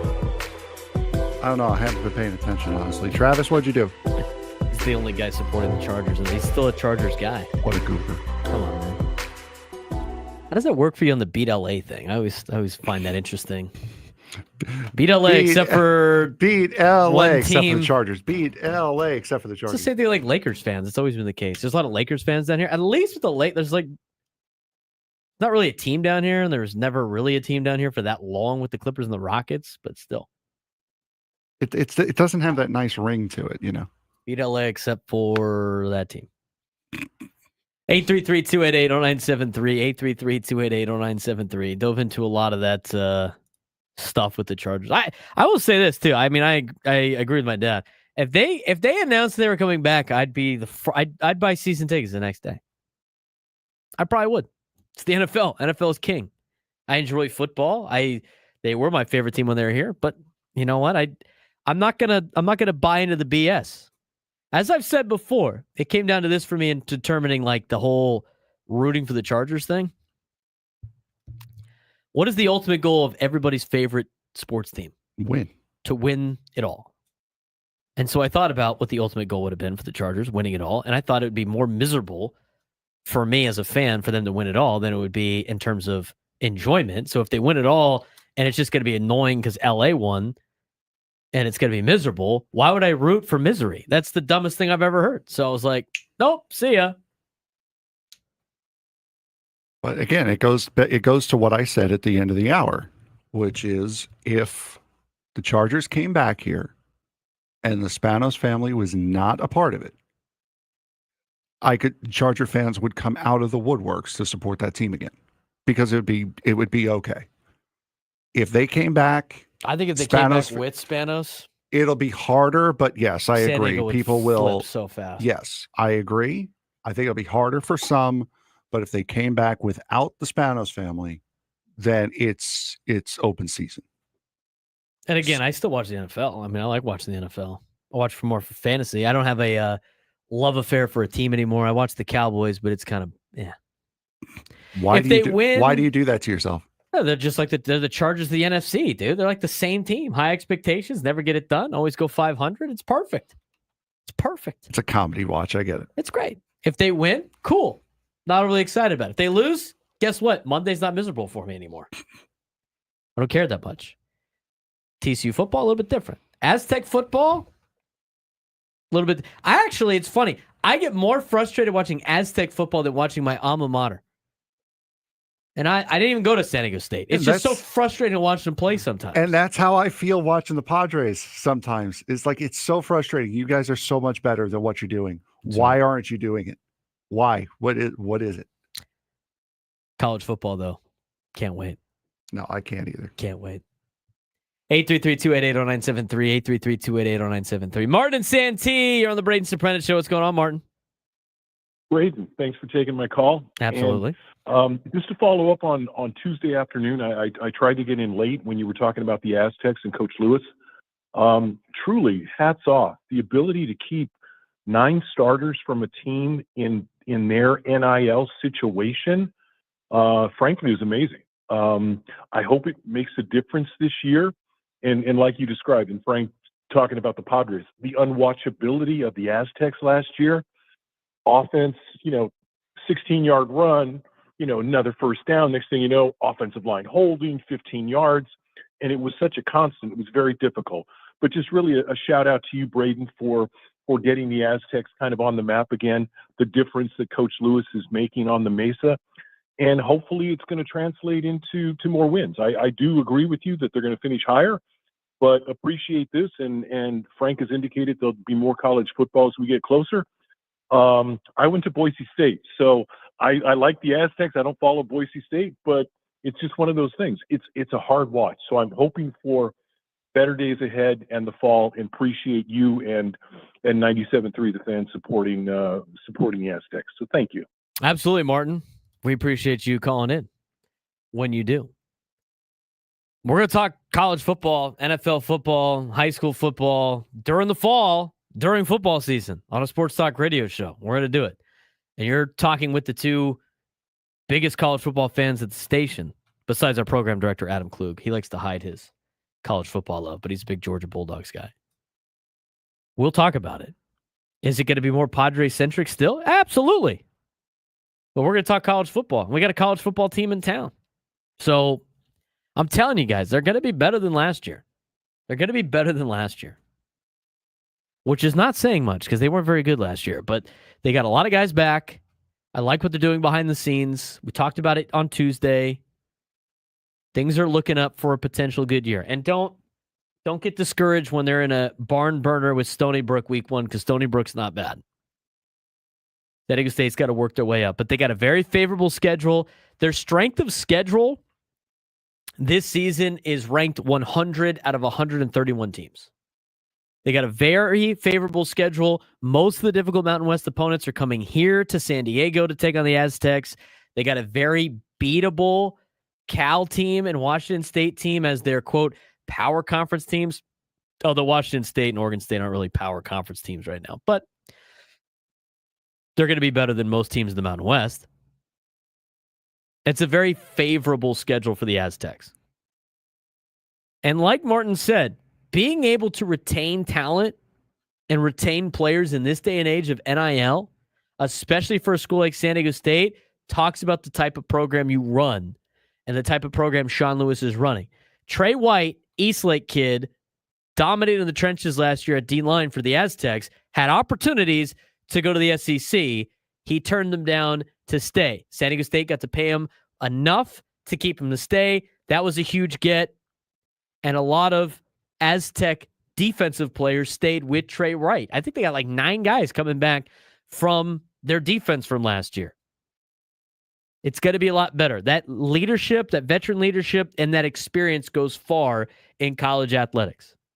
833-288-0973, 833-288-0973. Let's get out to Brandon El Cajon. You're on the Braden Surprenant Show. Brandon, what's going on? Hey, thanks for taking my call. Absolutely. What do you got for us today? Yeah, I agree with you guys on the Chargers and the Aztecs completely. If the Chargers stay in LA, I hope they lose every game. But kind of an abstract thing on the Padres. I think it's the whole baseball thing nowadays. You guys talk a lot about it with the, it seems like the Dodgers are the Harlem Globetrotters and the Padres are the Washington Generals. It's hard to take it seriously at this point. Oh, with like the talent and everything? I mean, and I appreciate the phone call, Brandon. Yeah, I mean, kind of. It's the way the structure is. The thing I like, when it comes to the salary cap, here's the thing that I have on the salary cap. Because Major League Baseball wants it really bad. The ownership wants it. The players never do. And I don't like using the term like it will never happen. They'll never happen. The players will never stand for it. The players will never stand for it until they get much sway in which they will stand for it. Everybody's got a price for something. They all have a price. And there is a price for the salary cap. The owners haven't come up with a price tag yet or a value that makes sense for the players, but they all have a price. So from that perspective, that's why you can never say never about anything. Everybody's got a price that they're willing to do. So I'll say never about an NFL team coming back. Because you never know what's going to happen. But again, it's the way the structure is in Major League Baseball is not a highly competitive structure because you have local TV rights. There's no revenue sharing from that standpoint. And the big powers that be don't want to do that. That might be a negotiating tactic in play. Maybe opening up the books will allow the Players Association to be whatever into getting a salary cap. But to me, I mean, even with the team that the Dodgers have, they still have so many holes. They still have so many holes on their team with injuries and everything like that. Even all the money they spend, you just never know in the sport. The sport's wide open because of it's a sport built on failure. So you can never count anybody out. You can never count the situations out. That's why I never say never. Padres Cardinals later on this afternoon. You actually have a Thursday game today. We never have Thursday games. It'll be Yu Darvish versus Sonny Gray at 4:45. The Ecowater SoCal Padres pregame show will be at 3:45 with Sam Levitt. Try to get a bounce back out of Yu Darvish, who's 0-2 the 6.08 ERA. Sonny Gray hasn't looked good as of late, but has always done fairly well against the San Diego Padres. You got to face Sonny Gray, Miles Michaelis, Matthew Liberatore, and Michael McGreevy. Here's the thing about this series. It's an important series for the Padres. It's an even more important series for the St. Louis Cardinals. And it starts a stretch for San Diego where it's put up or shut up time. I mean, the playoff baseball starts tonight for San Diego. It does. We talked about this before, and we're going to talk about it again. But this is a very important stretch for the San Diego Padres. One, that they can make easier on themselves if they do well in St. Louis, a place that historically they haven't been very good competing in. This stretch coming up, you're going to want to hear this. These next couple of weeks are the most important weeks of the San Diego Padres 2025 season. It's going to make or break the San Diego Padres, and we're going to talk about it when we come back on the Braden Surprenant Show, San Diego's #1 sports station, 97 through the Fan.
Head down to Petco Park to check out all the new Labubu pop-up shop. You can find an amazing assortment of these extremely popular collectibles, plus outfits and accessories through Sunday, part of Comic-Con.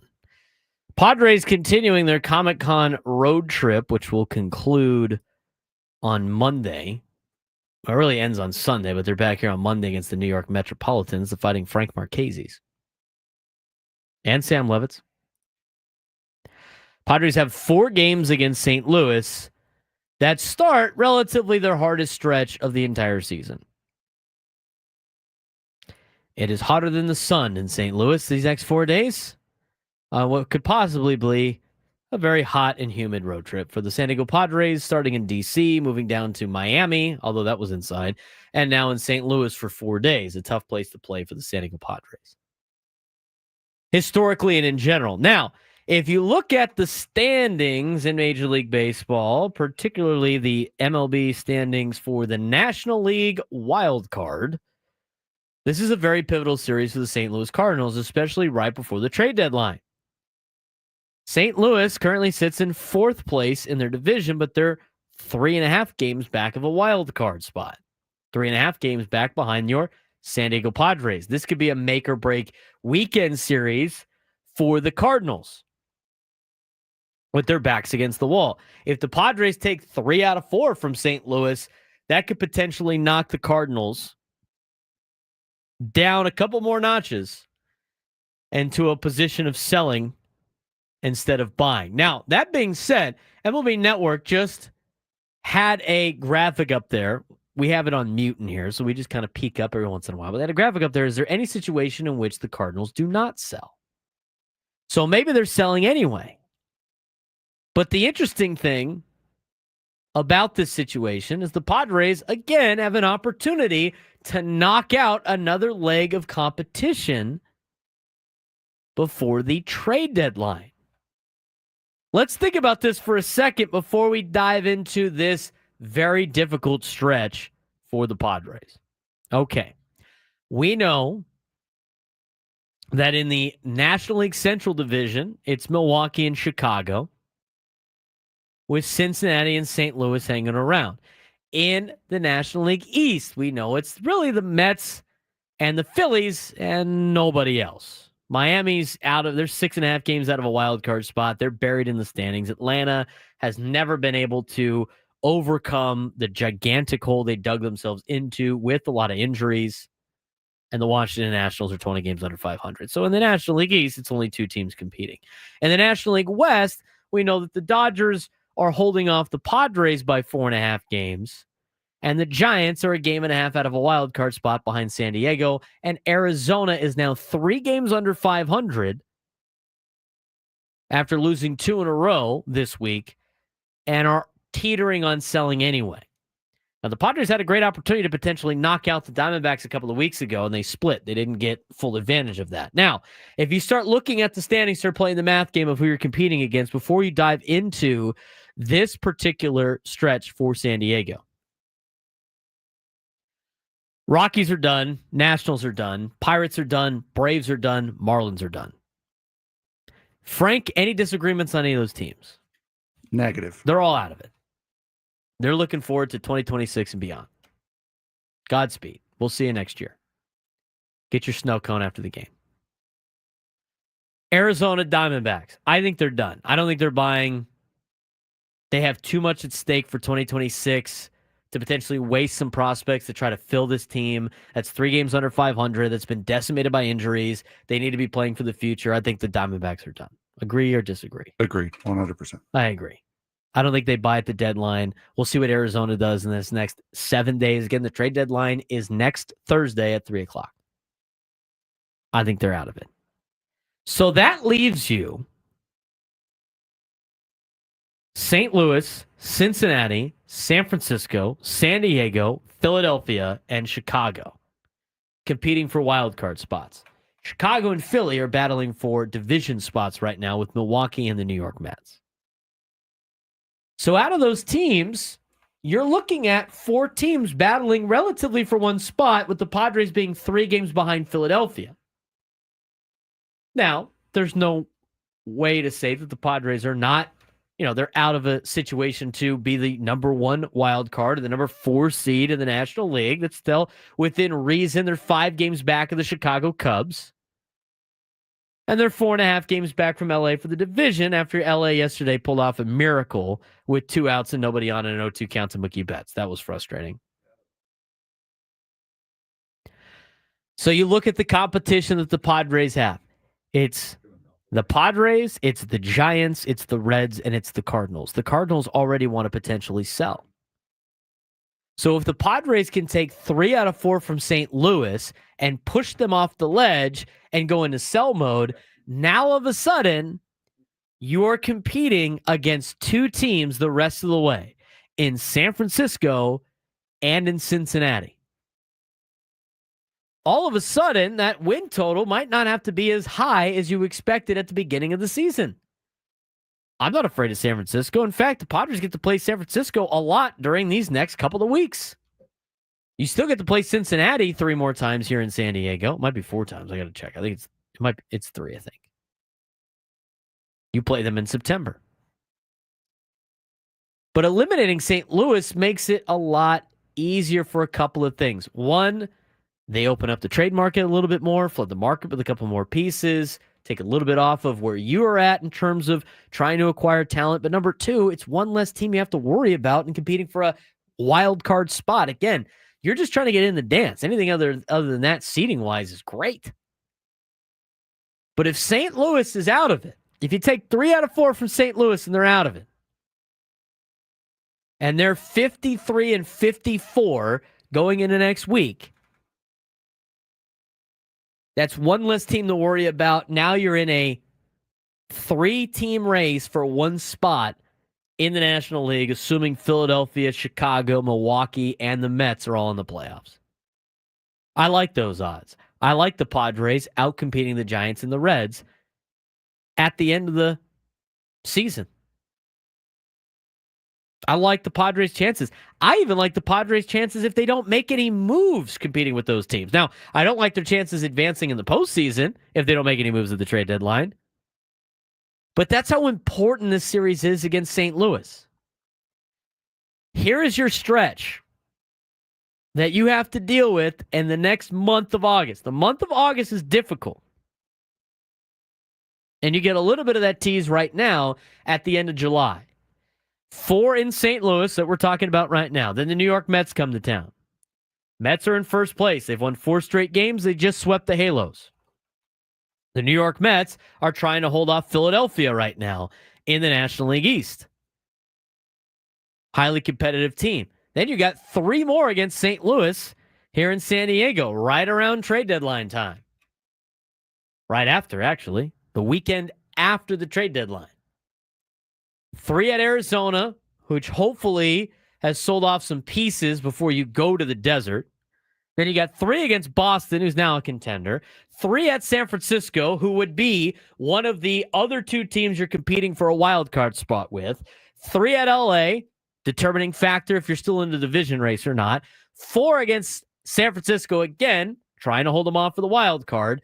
3 against LA here in San Diego, again, trying to see if you're still alive in the divisional race. And then you got Seattle, who swept your ass earlier in the year and is competing for a playoff spot in the American League. They currently are holding off Tampa by a 1.5 games.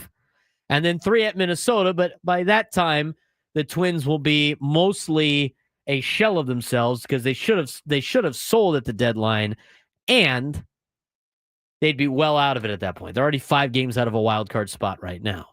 And then you got Baltimore. So in reality, if you cut off Minnesota and Baltimore at the end of August and replace it with the last 2 weekends or last 2 series in July, this is the month stretch that we talked about at the beginning of the season being the most important stretch, being the make or break part of the season. And so I tell you, Padres fans, right now, the playoffs start tonight. The playoffs start tonight. This is your make or break spot. How many games do we have here? I'm going to do the math real quick. 3, 6, 9, 12, 15, 18, 21, 24, 28, 32. You know what that's pretty close to, Frank? That's pretty close to the 42 games that are the make or break games when you win 60, when you lose 60. Yeah, it is. Let's just count this as the 32 games that are make or break on the season. We talked about that weeks ago. You're going to win 60, you're going to lose 60. It's what you do in the next 40. It's what you do in the rest of the 42 that matters. These to me are the 42 games that matter. And then in September, you have another series against the Mets in New York, and then Milwaukee comes here for 3. Add so those there's 10. There's 6 more. There's 6 more. You need 4 more games on there, which I'm sure you can find. Here are your 42 that you have to win. This is playoff time for the Padres. 833-288-0973, 833-288-0973. When we come back, we'll get you that Padres lineup. Backing up you, Darvish on the hill tonight for Game 1 in St. Louis. When we come back for the final segment of the Braden Surprenant Show, San Diego's #1 sports station, 97 through the Fan.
They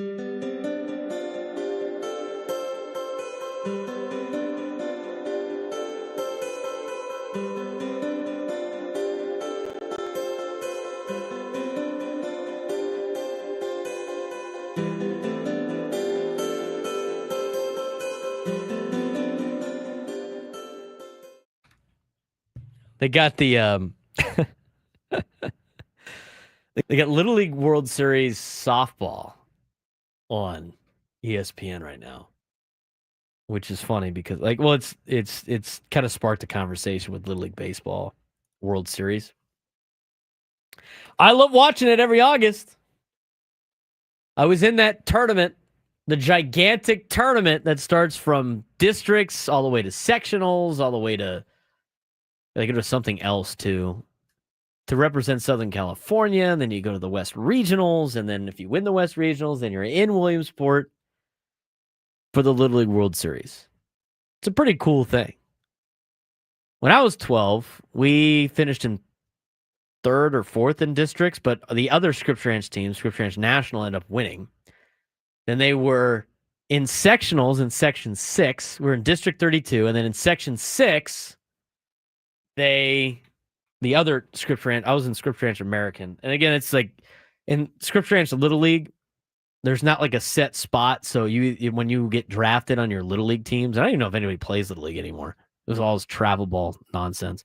You get drafted into the National League or the American League, whatever. That's just the league you happen to be in. Unlike Poway, National American, which is like portions of Poway go play in those areas. So our National League team, which was really good that year, but if we combined the teams, they would have been legit. I don't know if I would have made the team if that was the case, but they had a lot of pitchers. But anyway, when I was 12, Scripps Ranch National won. They won District 32 and they went to sectionals. And then they had to get beat twice by Solana Beach. And Solana Beach beat them twice. And then Solana Beach made it all the way to the Western Regional Final. And that Solana Beach team, who actually had a kid on it that I went to high school with. I forget his name. But he was on that team. They lost to Cody Bellinger's Chandler, Arizona team to go to the Little League World Series. Huh. So they're like a game away. But that tournament is so interesting to watch. And the other thing, too, is the West always dominates because the path for the West is way more difficult than anybody else. Like, if you represent Southern California and you win the West Regional, you're going to be the favorite to win the Little League World Series almost every year. The West, the Southeast, those are like the two areas in the Little League World Series that usually do the most damage. You start looking up other states, like how easy it is to represent your state, like in Iowa or Utah. I mean, you got to win like one tournament. All of a sudden, you're like, hey, look, we're Montana champs. All right, you had to do. I remember I don't know what it is now. You had to win your district. Every district had like 15 to 16 teams in it. And then after you won your district, you had your sectional, which is mostly it's the 4 districts in San Diego. And they'd play a 4-team double in bracket like you see in college baseball. I always thought it was a couch, but okay. And then after sectionals, not the couch, there is a tournament to represent Southern California. So then all the section winners play each other in Southern California, which is also incredibly difficult. Yeah. Then you go to the West Regional. And in the West Regional, you represent Southern California and play Northern California. And they've changed it now. They've made it easier for teams from like the Northwest to go to the Little League World Series because nobody was ever making it through California. Now it's like Northern California, Southern California, and Hawaii or something like that to make it through. Because it was unfair that Arizona was never going to win, and neither was Oregon, and neither was Seattle or whatever it was. So they've made all these regions. But here's the thing, what I love about watching Little League Baseball is, first of all, the parents on TV are hilariously insane. Psychotic. They are psychos. They are so psychotic. I remember watching my brother's travel ball game sometimes, just like, what are we doing? Like, what is going on in the stands right now at this tournament? The parents need to take a big deep breath and just let their kids play baseball. Yelling at the umpires. Oh, that's, I used to umpire Little League for so many years. And just would like, okay, dude, relax. And you know what every parent says, right? What? I feel very confident I was right. Yeah, it's 100%. But anyway, the parents are hysterical. The other thing, too, is you'll see these teams that make it to the Little League World Series, and they all have a little secret. They either have a bunch of kids that are way older than they are, but they got the benefit of the Little League age date. See, this is so where they're 13 or 14-year-olds playing with a bunch of 12-year-olds. See, this is where we need the bench warmers. I am 12 drop. I am 12. That's usually one of the special secrets. Another one is they're a travel ball team that have been playing together since they were 8 years old, and then when they got to Little League age, put them in the Little League, have them play on the exact same team throughout the regular season, and then they go and wreak havoc. That's their best shot. Let's get to Williamsport. They got other rules where it's like all of a sudden the neighborhood's a little bit bigger and they let the kids come in and play. They all have special rules. And then the other thing too, it's like the cameras find these 12, 13-year-old kids. They forget they're on national television. I have seen multiple of these kids drop F-bombs on national TV, and I'm just like, they're 12? He draws the foul. Major foul. But it's the drama. I mean, the living and dying with the parents, the drama. It's nonstop entertainment. I love watching the Little League World Series. I'd love to go to Williamsport. I've never been. I heard it's magical. It's magical. Got people riding down on the slopes on the grass and everything like that. Are they still doing the Little League game for MLB? Are they still doing that? They usually do one Sunday night game at Williamsport during that stretch. Maybe that's been replaced by the Speedway Classic this year. I don't know. This guy goes, we had a PI following kids in District 42. Making sure they went to school in the district or lived there. Psychotic. People are psychotic. And you wonder why athletes think they're above the law. My gosh. I wonder where this problem came from. It's not the kids, it's the adults. Everybody needs to take a deep breath. No, it's the kids that turn into adults that think it's their hot parents. S. It's their parents that start the problem. You can't blame a 9-year-old. He's just going where he's supposed to go. Right, but you would know through Mr. working in high school. It's the schools and the teachers that also enable that type of behavior as well. Yes, to a certain extent. Couldn't imagine where these kids get this idea that they're above everything. But the Little League World Series stuff is just, oh my God, it's nonstop entertainment. Nonstop entertainment. I don't even know. Do we even have anybody left right now? I'll always root for the San Diego team. I don't know. I know the last I remember is Eastlake went like 10 years ago. Where are we at? Eastlake like, Little League went like 10 years ago. We should be like past sectionals now. I mean, they're playing regional elimination games right now. Well, that's in softball. That's a different deal. Know. But they run at the same time. The softball's ahead of the baseball. I'm gonna pull up the West region, see if they've even started. I don't know what the dates are for this, but I'm just gonna look it up. That looked like that ball was going 1.5 miles. It didn't even make the third base back. All right, so they're not at the West region yet. The West region starts August 2nd through the 7th, and the West region is the one that has Southern California. You know who would know is the people at KUSI because they go cover all these things all the time. But I don't know. Here's the thing, though. We're not KUSI. So we wouldn't know that. I don't know. Honolulu is clinched, and Arcadia Little League is clinched for Arizona. Southern California is still battling it out. So I don't know. Padres diehard saying Greg Rogers Park made it in Chula Vista. Oh, nice. Are they in the SoCal final? He did not give any further information. Southern California Little League final. As Braden feverishly types over there. That's right. Southern California District Little League Baseball champions. Last year was El Segundo. That doesn't help me right now. I'm trying to find where it's at, but I don't know if there's any San Diego teams left. That's what I'd be saying with that AI answer is like, yeah, right, but that doesn't help me. That doesn't help me right now. Yeah. Who won now?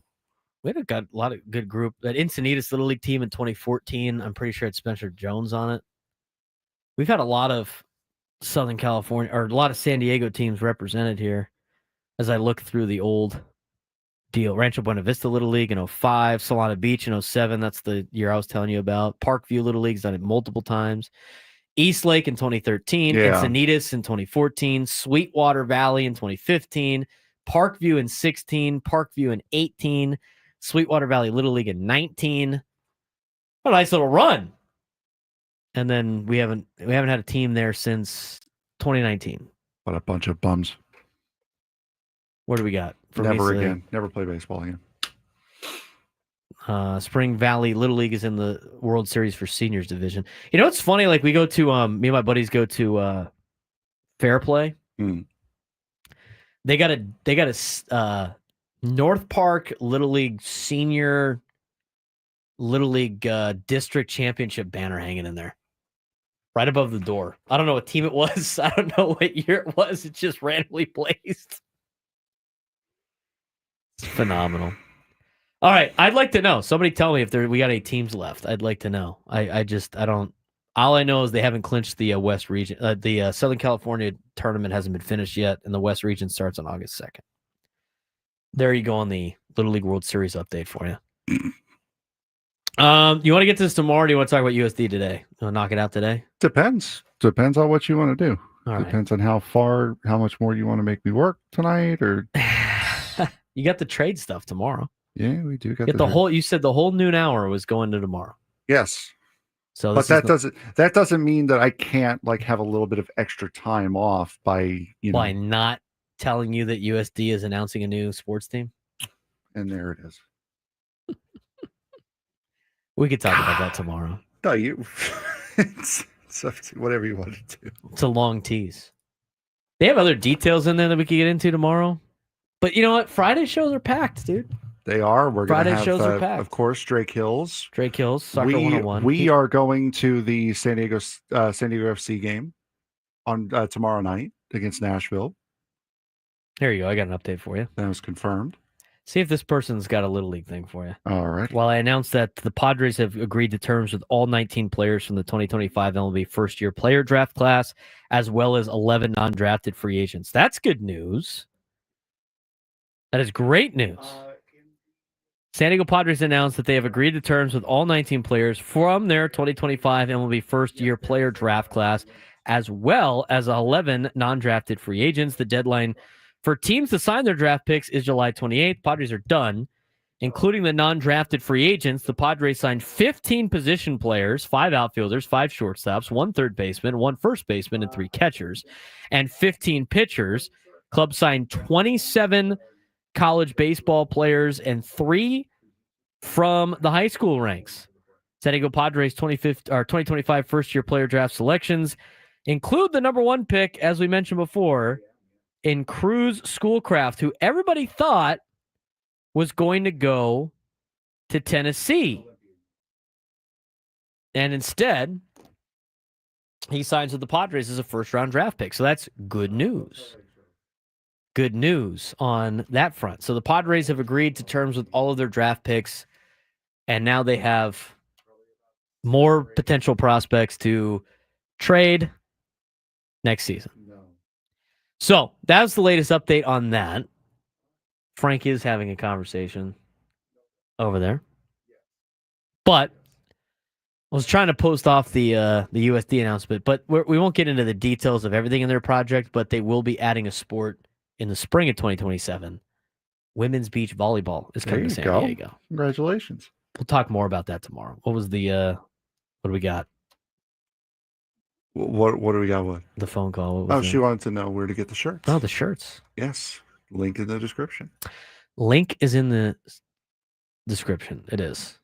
We got a lot of people that have filled out forms. I'm going to the post office today. Yeah, somebody has realized that they have underestimated the amount of work that they were going to need to do with these shirts. I did not underestimate. I knew.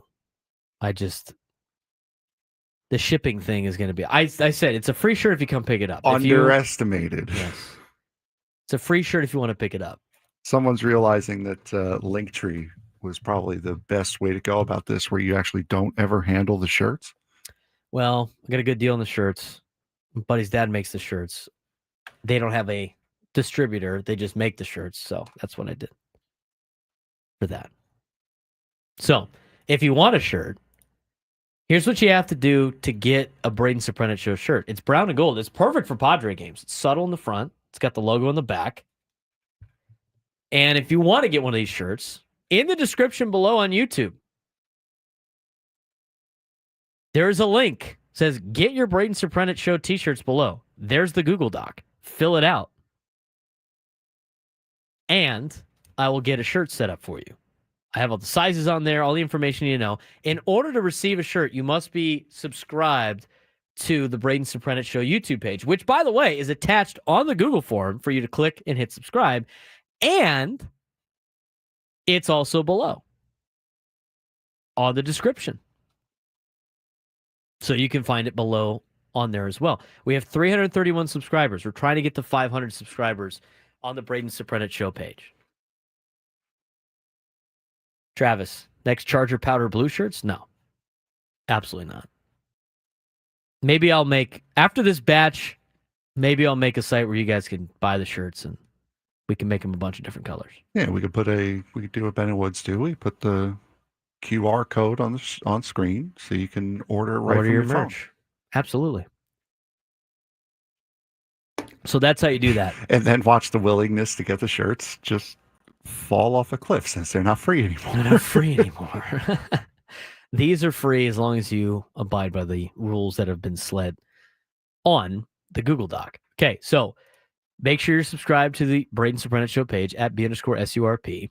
You can also subscribe to our YouTube channel. It's right there, right below. If you're watching on the 97 Through the Fan page, there's a button right next to the 97 Through the Fan logo, and it says subscribe.